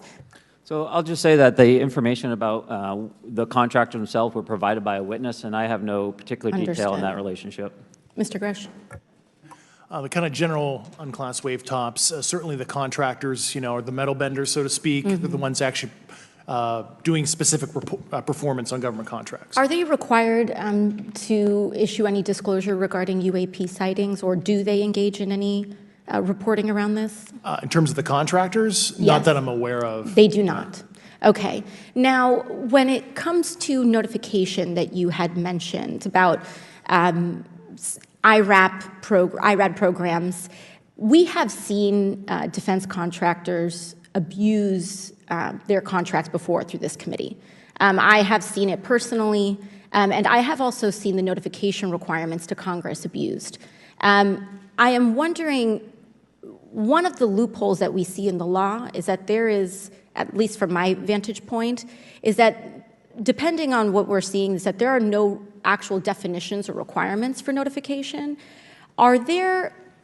What methods of notification did you observe? Like when they say they notified Congress, how did they do that? Do you have insight into that? For certain IRAD activities, I can only think of ones conventional in nature. Sometimes they flow through certain, I'll just say, SAP programs that have cognizant authority over the Air Force or something, and those are congressionally reported compartments, but IRAD is literally internal to the contractor, so as long as it's money, either profits, private investment, et cetera, they can do whatever they want. To put a finer point on it, when there is a requirement for any agency or company to notify Congress, do they contact the chairman of a committee? Do they get them on the phone specifically? Is this through an email to hypothetically a dead email box? A lot of it comes through what they call the PPR, Periodic Program Review Process, if it's a SAP or Controlled Access Program Equity, and then those go to the specific committees, whether it be the SAS, CASC, HISI. Thank you. I apologize, my time is limited. Mr. Graves, one of your main concerns is that the FAA currently does not have an official process to receive reports of UAP from pilots or others, correct? Correct. And in your experience, what data should the Aero program prioritize for potential collection? We have, location, date, time, but are there other specific characteristics that should be included in these reports? Certainly. I think that there's two categories that would be important. One would be kinematics and understanding the specifics of how the vehicle or objects are moving. And the second would be a more zoomed out approach of being able to look at origin and destination before the incident, as well as getting a better contextual understanding of how these objects are interacting with each other. Thank you. Now, because I only have a minute left, I apologize, we only have 5 minutes today, but for the record, if you were me, where would you look? Titles, programs, departments, regions, if you could just name anything. And I put that as an open question to the three of you. I'd be happy to give you that in a closed environment. I can tell you specifically. Thank you.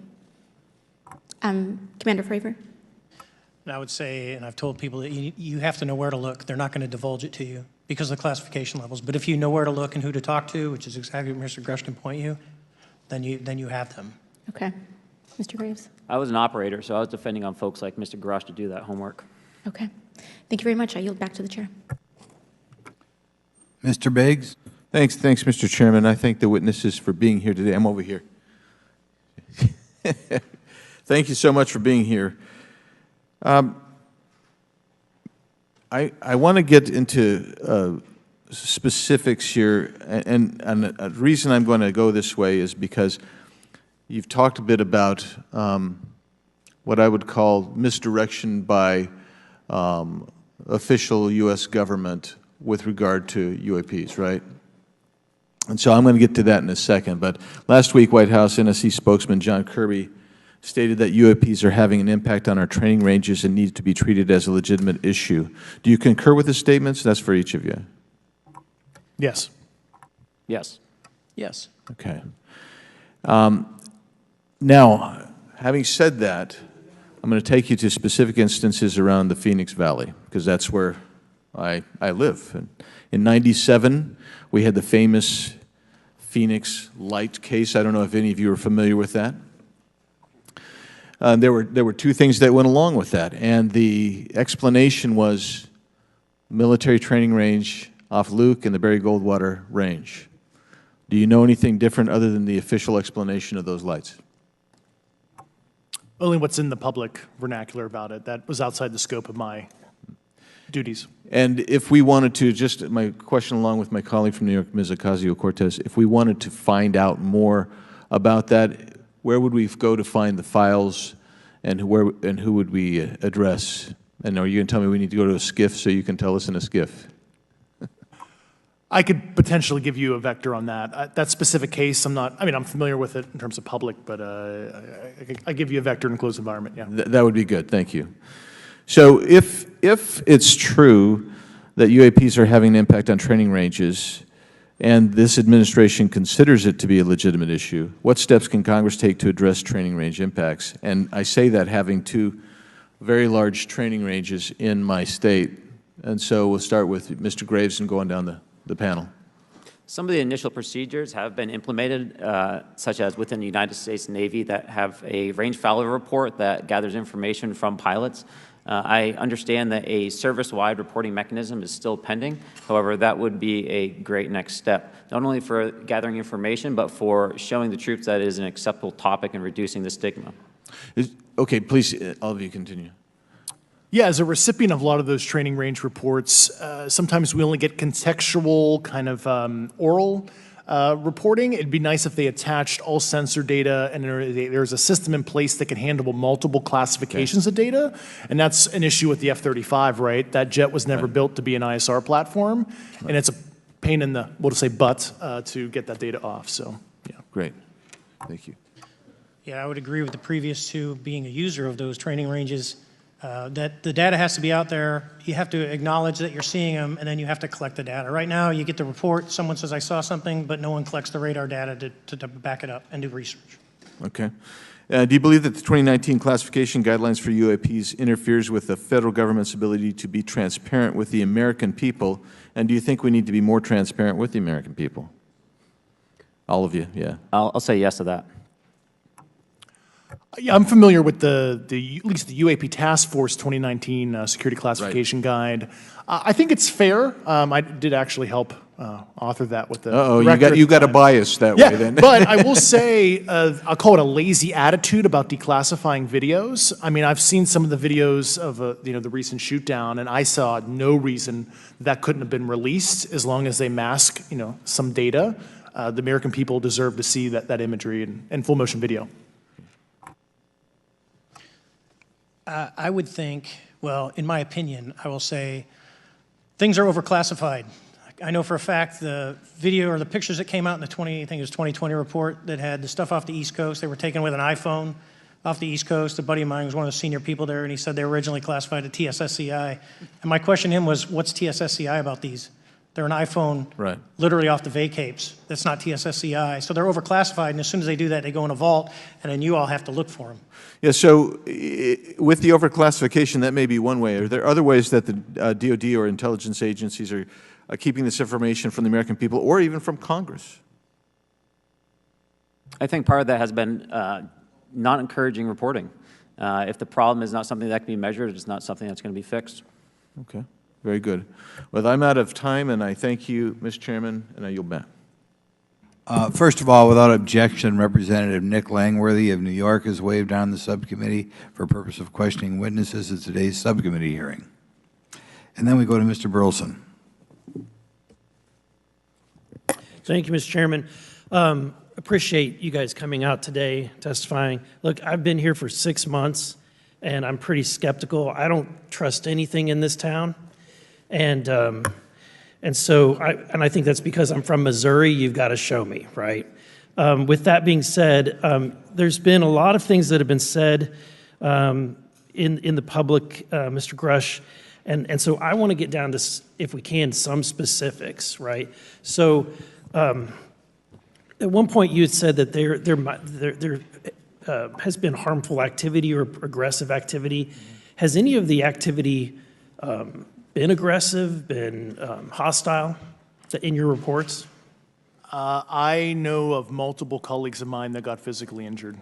And the activity, and I got to by UAPs or by people within the federal government? Both.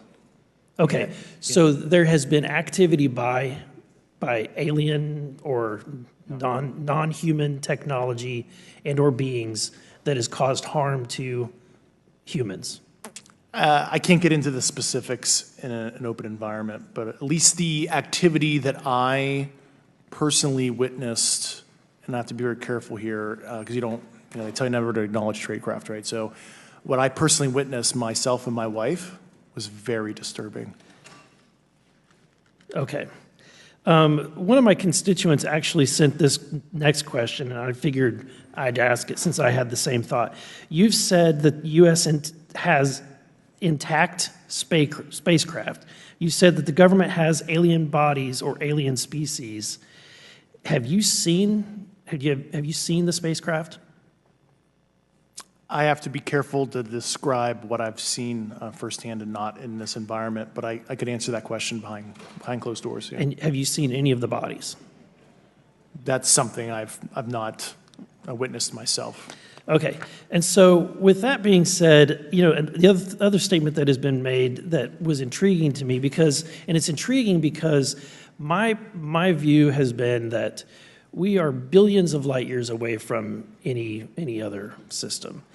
And the concept that an alien species that's technologically advanced enough to travel billions of light years gets here and somehow is incompetent enough to not survive Earth or crashes is something that I find a little bit far-fetched.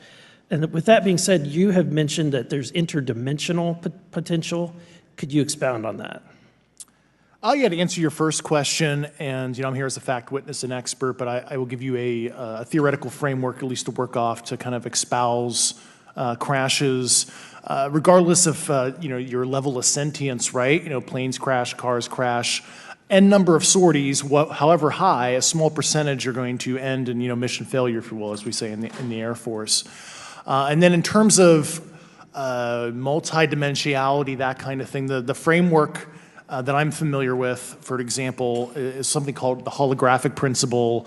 It derives itself from general relativity and quantum mechanics, and that is, if you want to imagine a 3D object such as yourself casting a shadow onto a 2D surface, that's the holographic principle. So you can be projected, quasi-projected from higher dimensional space to lower dimensional. It's a scientific trope that you can actually cross, literally, as far as I understand, but there's probably guys with PhDs that we could probably argue about that. But you have not seen any documentation that that's what's occurring? Only a theoretical framework discussion, yes. Okay. Okay. Occam's razor is that these aircraft, have they been identified that they are being produced by domestic, military and contractors? Is there any evidence that that's what's being recovered?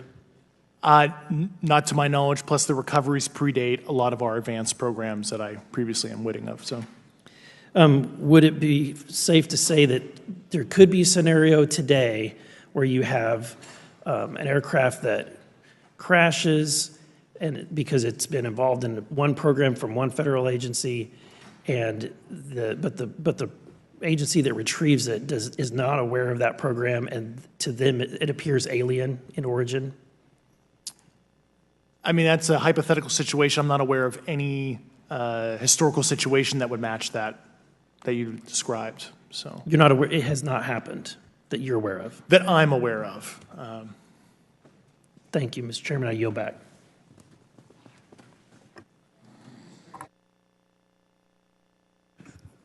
Several months ago, my office received a protected disclosure from Eglin Air Force Base indicating that there was a UAP incident that required my attention.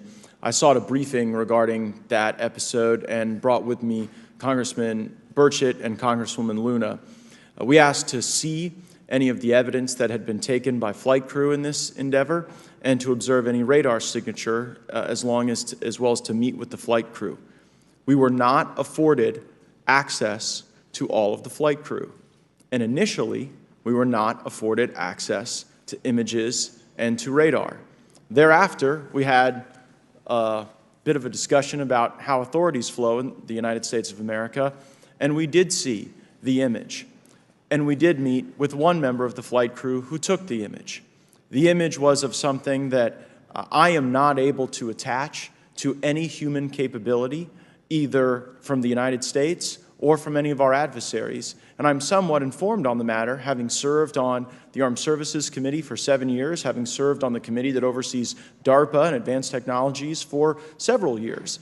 When we spoke with the flight crew, and when he showed us the photo that he'd taken, I asked why the video wasn't engaged, why we didn't have a FLIR system that worked. Here's what he said. They were out on a test mission that day over the Gulf of Mexico. And when you're on a test mission, you're supposed to have clear airspace. Not supposed to be anything that shows up. And they saw a sequence of 4 craft in a clear diamond formation for which there is a radar sequence that I alone have observed in the United States Congress. One of the pilots goes to check out that diamond formation and sees a large floating, what I can only describe as an orb. Again, like I said, not of any human capability that I'm aware of.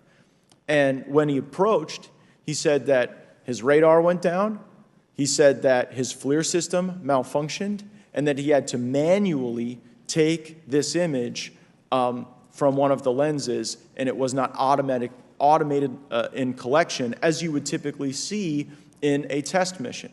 So I guess I'll start with Commander Fravor. How should we think about the fact that this craft that was approached by our pilot had the capability of disarming a number of the sensor and collection systems on that craft? Well, I think this goes to that national security side, and you can go back through history of things showing up at certain areas and disabling our capabilities, which is disheartening. And for us, I mean, like I said, it completely disabled the radar on the aircraft when it tried to do it, and the only way we could see it is passively, which is how he got that image. So I think that's a concern on what are these doing, not only how do they operate, but their capabilities inside to do things like this. And how should we think about 4 craft moving in a very clear formation, equidistant from one another, in a diamond? In all of the phenomenon, perhaps, Mr. Grave, that you've analyzed, have we ever seen multiple craft in a single formation? I have one particular case, and that was during the gimbal incident. The recording on the AT FLIR system shows a single object that rotates.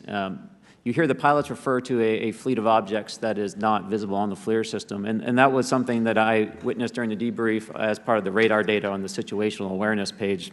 I would like to add, however, Congressman, there's a small bit of anger, I would say, I would feel that those pilots are still facing that difficulty in reporting this topic, and they don't have the tools to be able to mitigate this issue. It just goes to show how serious this is and why this is such an important issue for our pilots and for our nation.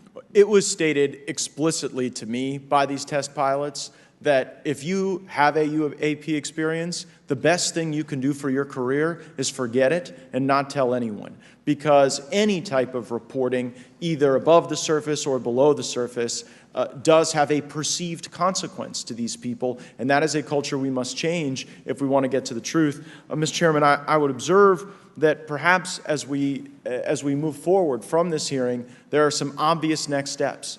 Every person watching this knows that we need to meet with Mr. Grush in a secure, compartmentalized facility so that we can get fulsome answers that do not put him in jeopardy and that give us the information we need. Second, I would suggest that the radar images that were collected of this formation of craft out of Eglin Air Force Base, and specifically the actual image taken by the actual flight crew that we can actually validate, be provided to the committee, subpoenaed if necessary, so that we're able to track how to get this type of reporting and analysis done in a more fulsome way. That would be my recommendation, humbly, as a guest here of the Fine Oversight Committee. I yield back.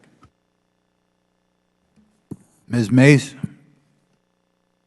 Thank you, Mr. Chairman, and good morning to our witnesses who are testifying today. I want to thank each of you for being here to discuss a topic of grave importance to our national security.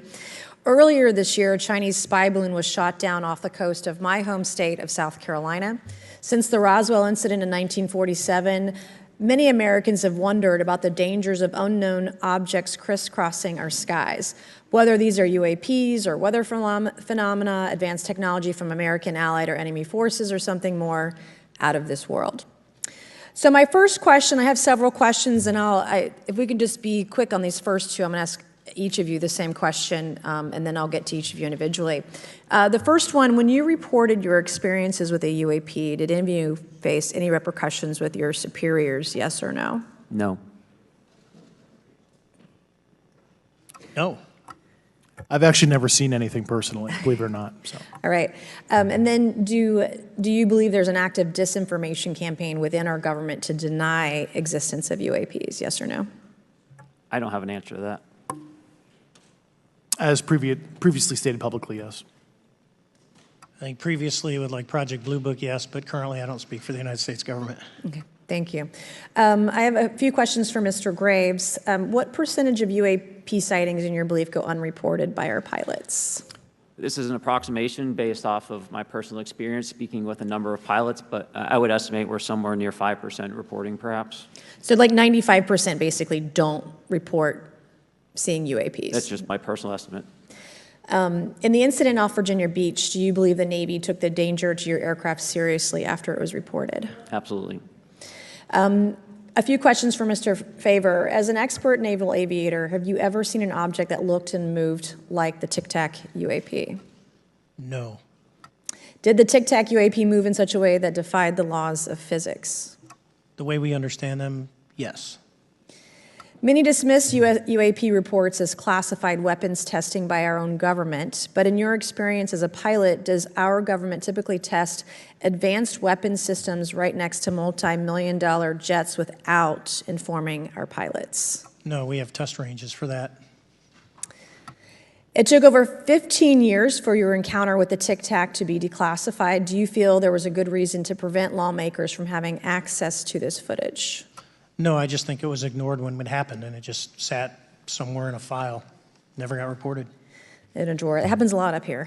Shocker. Mr. Grush, a couple of questions for you too, sir, this morning. What percentage of UAPs do you feel are adequately investigated by the U.S. government, of the 5% that are reported? I can only speak for my personal leadership over at NGA. I tried to look at every report that came through that I could triage, so. Do you believe that officials at the highest levels of our national security apparatus have unlawfully withheld information from Congress and subverted our oversight authority? There are certain elected leaders that had more information that I'm not sure what they've shared with certain Gang of Eight members or et cetera, but certainly I would not be surprised. Okay.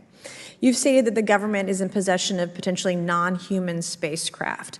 Based on your experience and extensive conversations with experts, do you believe our government has made contact with intelligent extraterrestrials? Something I can't discuss in public setting. Okay, I can't ask when you think this occurred. If you believe we have crashed craft, stated earlier, do we have the bodies of the pilots who piloted this craft? As I've stated publicly already in my News Nation interview, biologics came with some of these recoveries, yeah.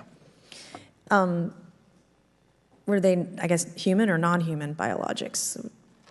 Non-human, and that was the assessment of people with direct knowledge on the program I talked to that are currently still on the program. And was this documentary evidence, this video, photos, eyewitness? Like, how would that be determined? The specific documentation I would have to talk to you in a skiff about. Gotcha. Okay. So, and you may or may not be able to answer my last question, and maybe we get into a skiff at the next hearing that we have, but who in the government, either what agency, sub-agency, what contractors, who should be called into the next hearing about UAPs, either in a public setting or even in a private setting? And you probably can't name names, but what agencies or organizations, contractors, et cetera, do we need to call in to get these questions answered, whether it's about funding, what programs are happening, and what's out there? I can give you a specific cooperative and hostile witness list of specific individuals that were in those. And how soon can we get that list? I'm happy to provide that to you after the hearing. Super. Thank you. And I yield back. Okay, now we have Mr. Langworthy. Is he here? Okay. Thank you very much. I'd like to thank all of the witnesses for being here today to discuss this very unique topic. And I'd like to jump right into my questions, if you don't mind. Commander Fravor, can you briefly describe your background?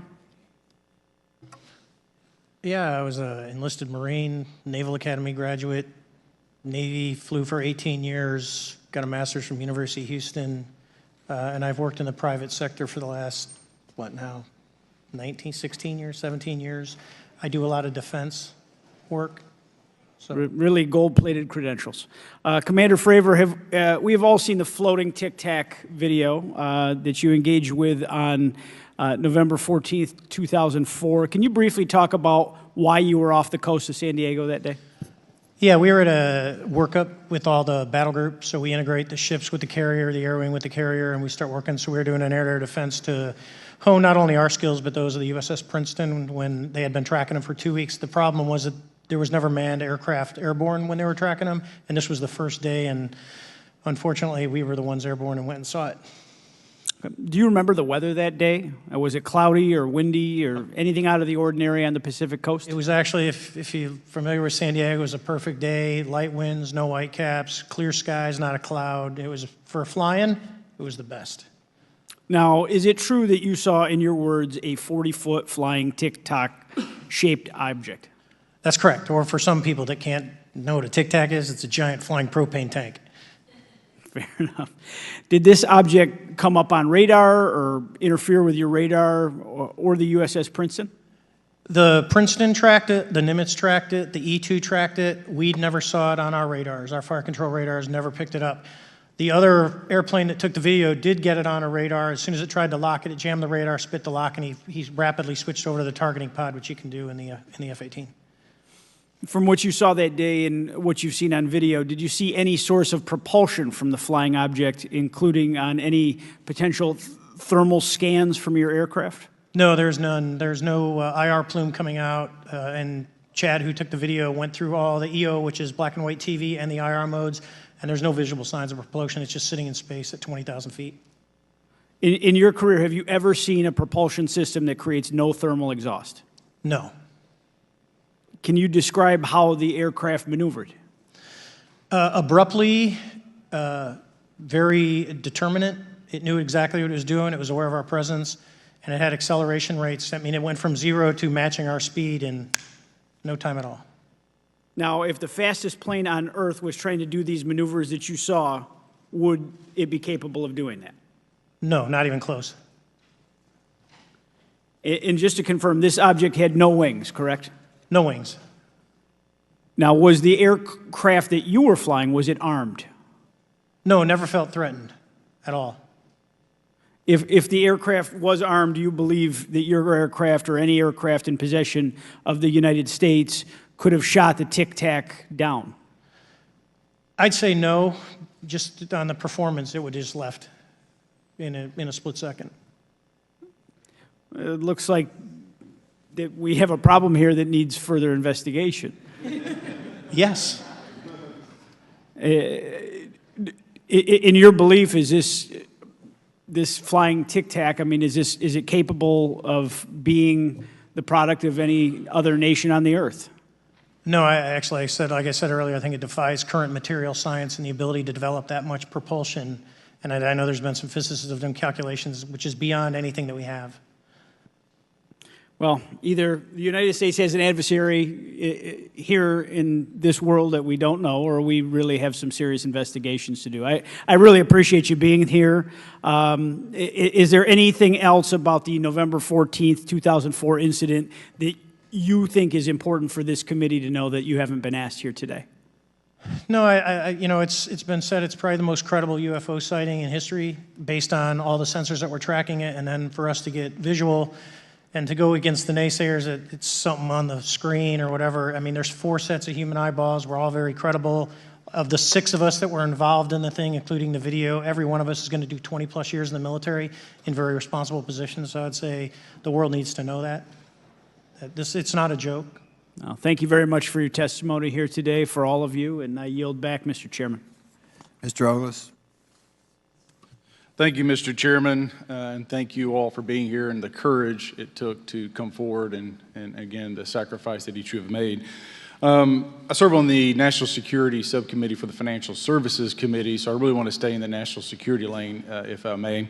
So when we think about traditional adversaries and both us towards them and them towards us, we probe their capabilities. We look for weaknesses, and we collect that data, that reconnaissance for in the event we need it in the future. For each of you, yes or no question, based off of your own experience or the data that you've been privy to, is there any indication that these UAPs could be essentially collecting reconnaissance information? Mr. Graves? Yes. Mr. Grush? Fair assessment, yeah. Mr. Fravor? Very possible. Again, in the national security vein, is it possible that these UAPs would be probing our capabilities? Yes or no, Mr. Graves? Yes. Grush? Yes. Fravor? Definitely.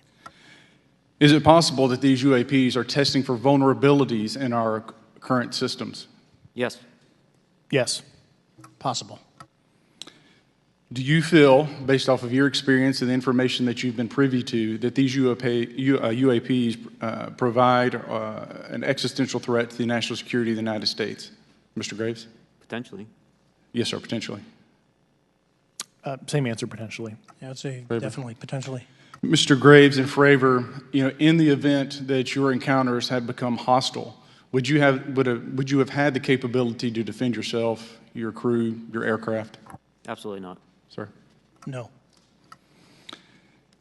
Is, based off of the information that you've been privy to, is there any indication that these UAPs are interested in our nuclear technology and capabilities?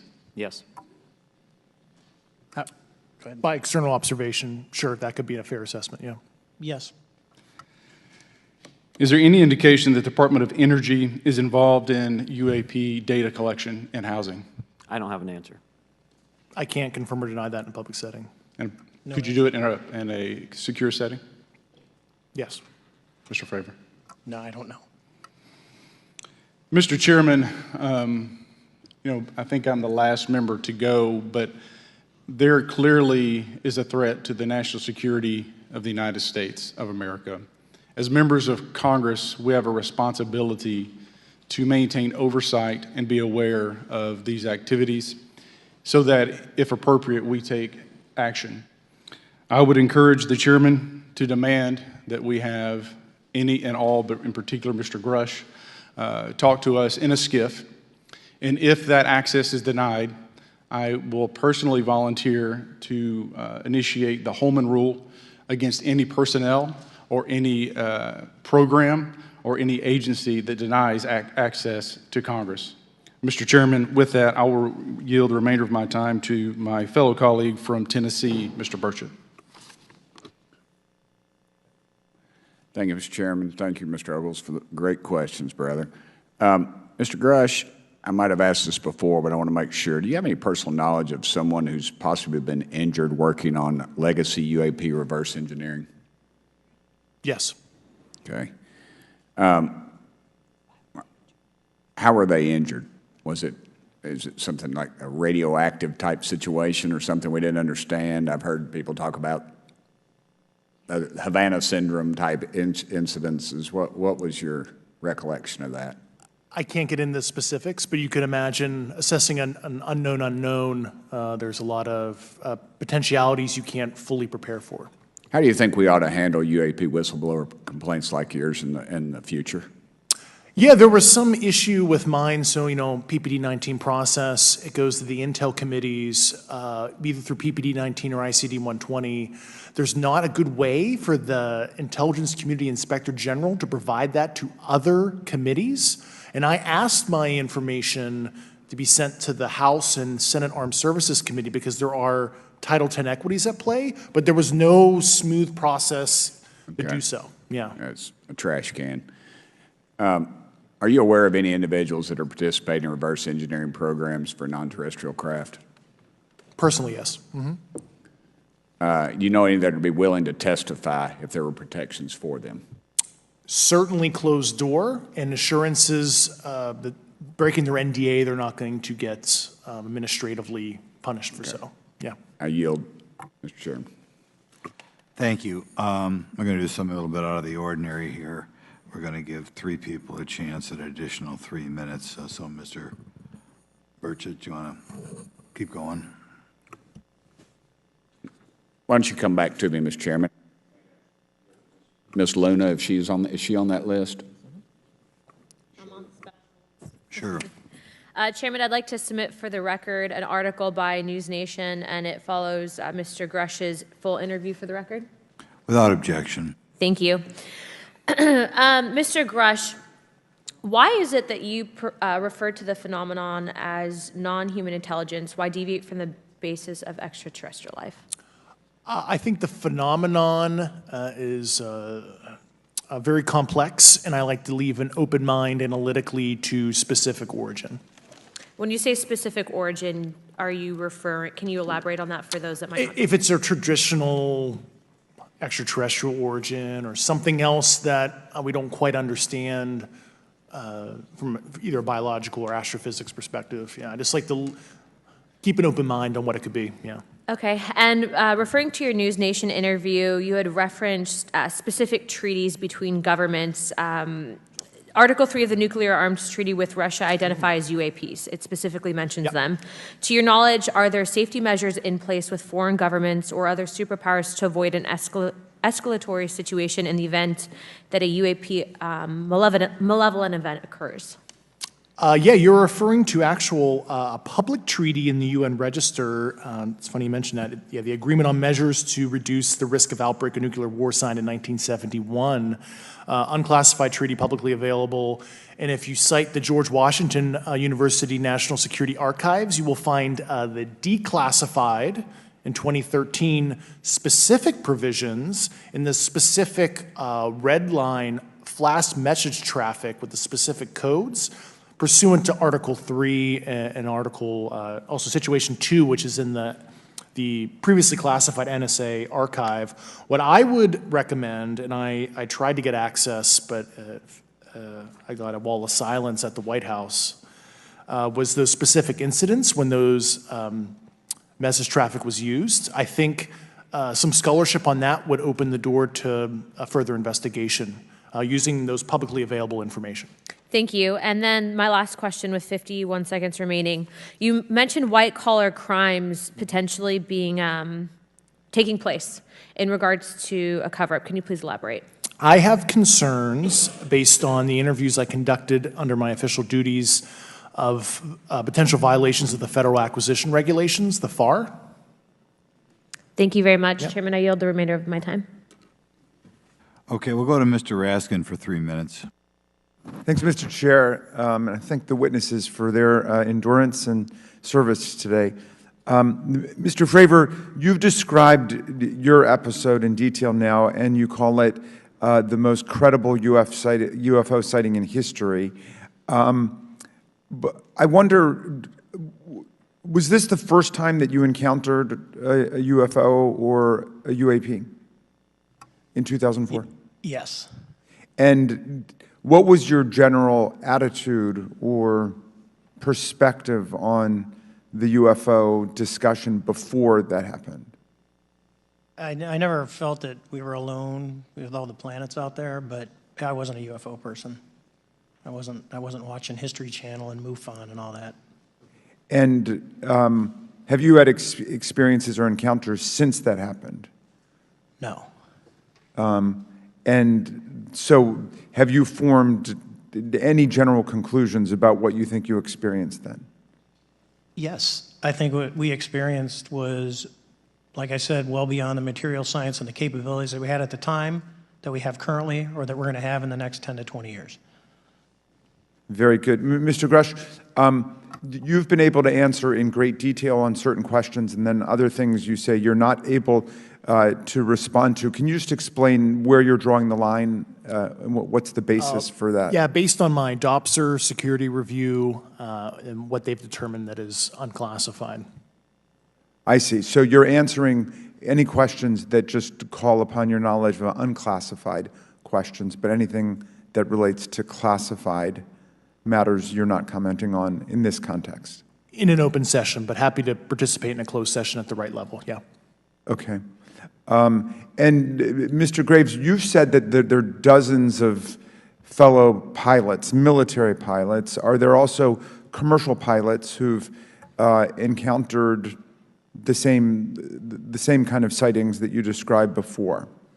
They are similar. Commercial pilots have less range and less sensors to be able to reach out and look for objects over wide swaths of airspace. And so pilots are seeing them, commercial pilots are seeing them, and they're typically closer, and the range of what they're seeing is pretty large. What is the most vivid, concrete sighting with the naked eye of the objects that you described before, the cube-like objects?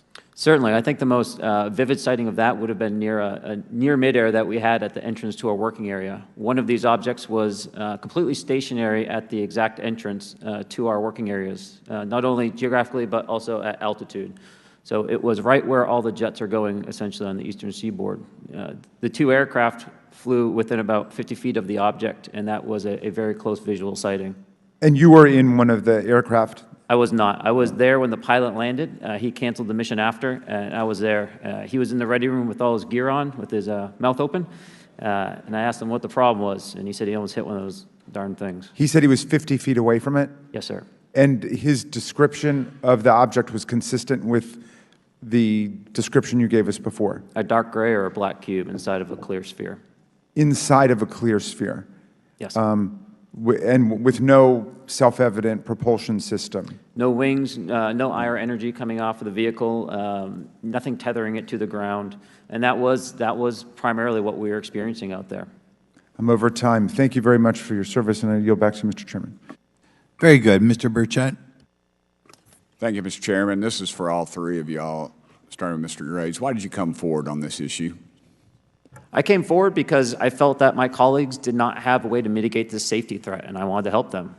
I was trained as an aviation safety officer by the Navy, and this it just felt right. I felt like I had to help the folks that were still flying and dealing with this. Mr. Grush.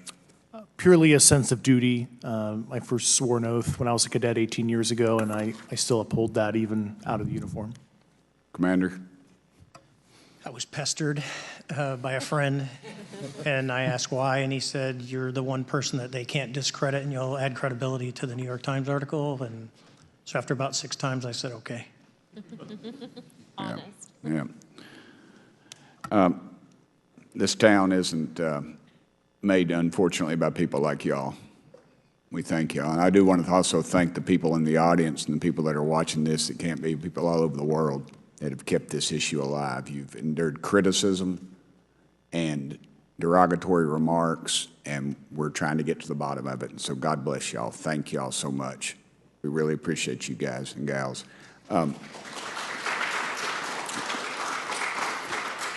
That's why we need term limits. Y'all keep clapping, us politicians just keep talking. So let me ask y'all, how can the public contribute to UAP reporting, and what avenues you think are available to the public to report these sightings?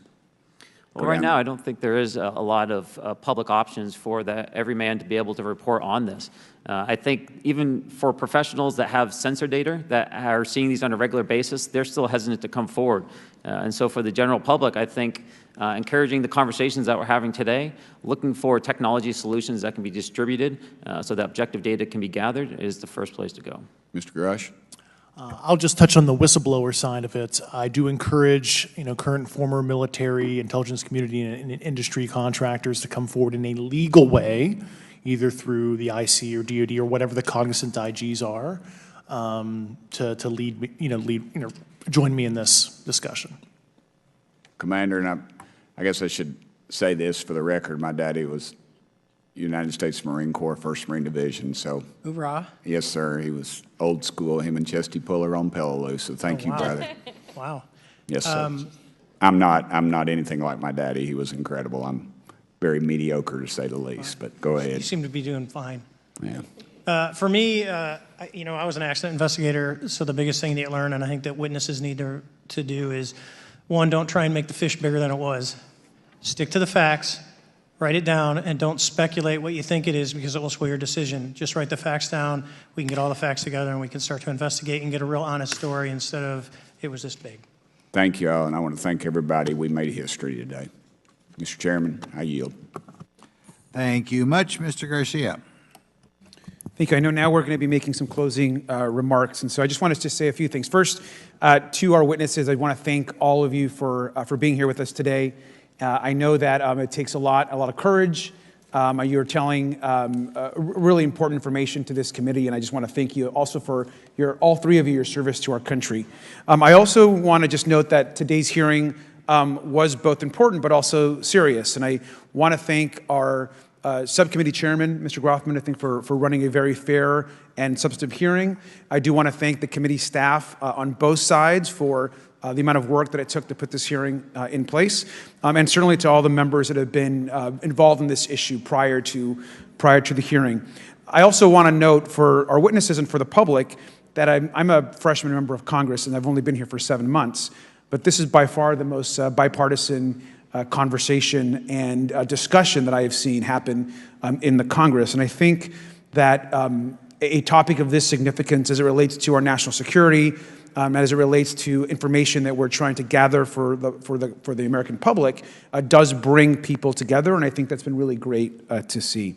I think it's also important to note for the public, today in our hearing, we had on our side also both our full ranking member, which is Mr. Raskin, and our vice ranking member, which is Ms. Ocasio-Cortez, both here at our hearing. I think it shows the importance and seriousness that our side of the aisle is taking to this important hearing, but also to the broader issue as it relates to working with our Republican counterparts on this committee. I want to additionally add that I think it's really important that we have and continue these discussions and these hearings. Clearly, there's a lot of information that we don't know, but it's also very clear that we have to continue our investigation and accountability on asking the right questions and ensuring that they're part of the public record. One thing that was important today is some folks might wonder, why are we asking questions that might already be out there or that have been asked before? It's important that they're asked and put into the public record as it relates to this committee. And so I want to thank you for, answering some questions multiple times. I know, not just in maybe meetings you had with some members, but also here in the public. Let me also just add an additional note that it's important also that our friends in the media and those that are not just reporting on this hearing, but that have reported on this topic and that may in the future, the media has an important role in this process. And it's very important that the media engages, does independent investigation, and reports on not just what happened today, but what they see independently as what is happening around UAPs in the broader community. That is also an important public benefit that we have in trying to get the information and the facts as it relates to this. Let me also just say finally that as a teacher and an educator and a longtime teacher and researcher, that I also really believe in following facts, in doing your homework, and in making sure that you follow science as we try to get as most information as possible. And so I want to thank you all for agreeing to do that today. Transparency is a cornerstone of government. We live in a vast galaxy, a lot of unanswered questions, and thank you all for being here today. Mr. Chairman. Thank you. I'd like to one more time thank Mr. Burchett and Ms. Luna for bringing this to our attention. It's a topic that has interested me since I was in school. It was a very illuminating hearing. Obviously, I think several of us are going to look forward to getting some answers in a more confidential setting. I assume some legislation will come out of this. Sure. I apologize, Mr. Chairman. I need to compliment the folks in my office that did a lot of the work on this. Rachel and Noah sitting behind me here. They're very quiet and humble, but if without them, this thing would not have come off like it did, so I apologize. Thank you. I think we're going to want to look into what we can do to make more of this information public. I think there's certainly a time period after which it should always be made public, and people have been concerned about these issues, like I said, since I was in high school. But in any event, I'd like to thank everybody who was here, sticking through the entire hearing. Without objection, the members will have 5 legislative days to submit materials and to submit additional written questions for the witnesses, which will be forwarded to the witnesses for their response. If there's no further business,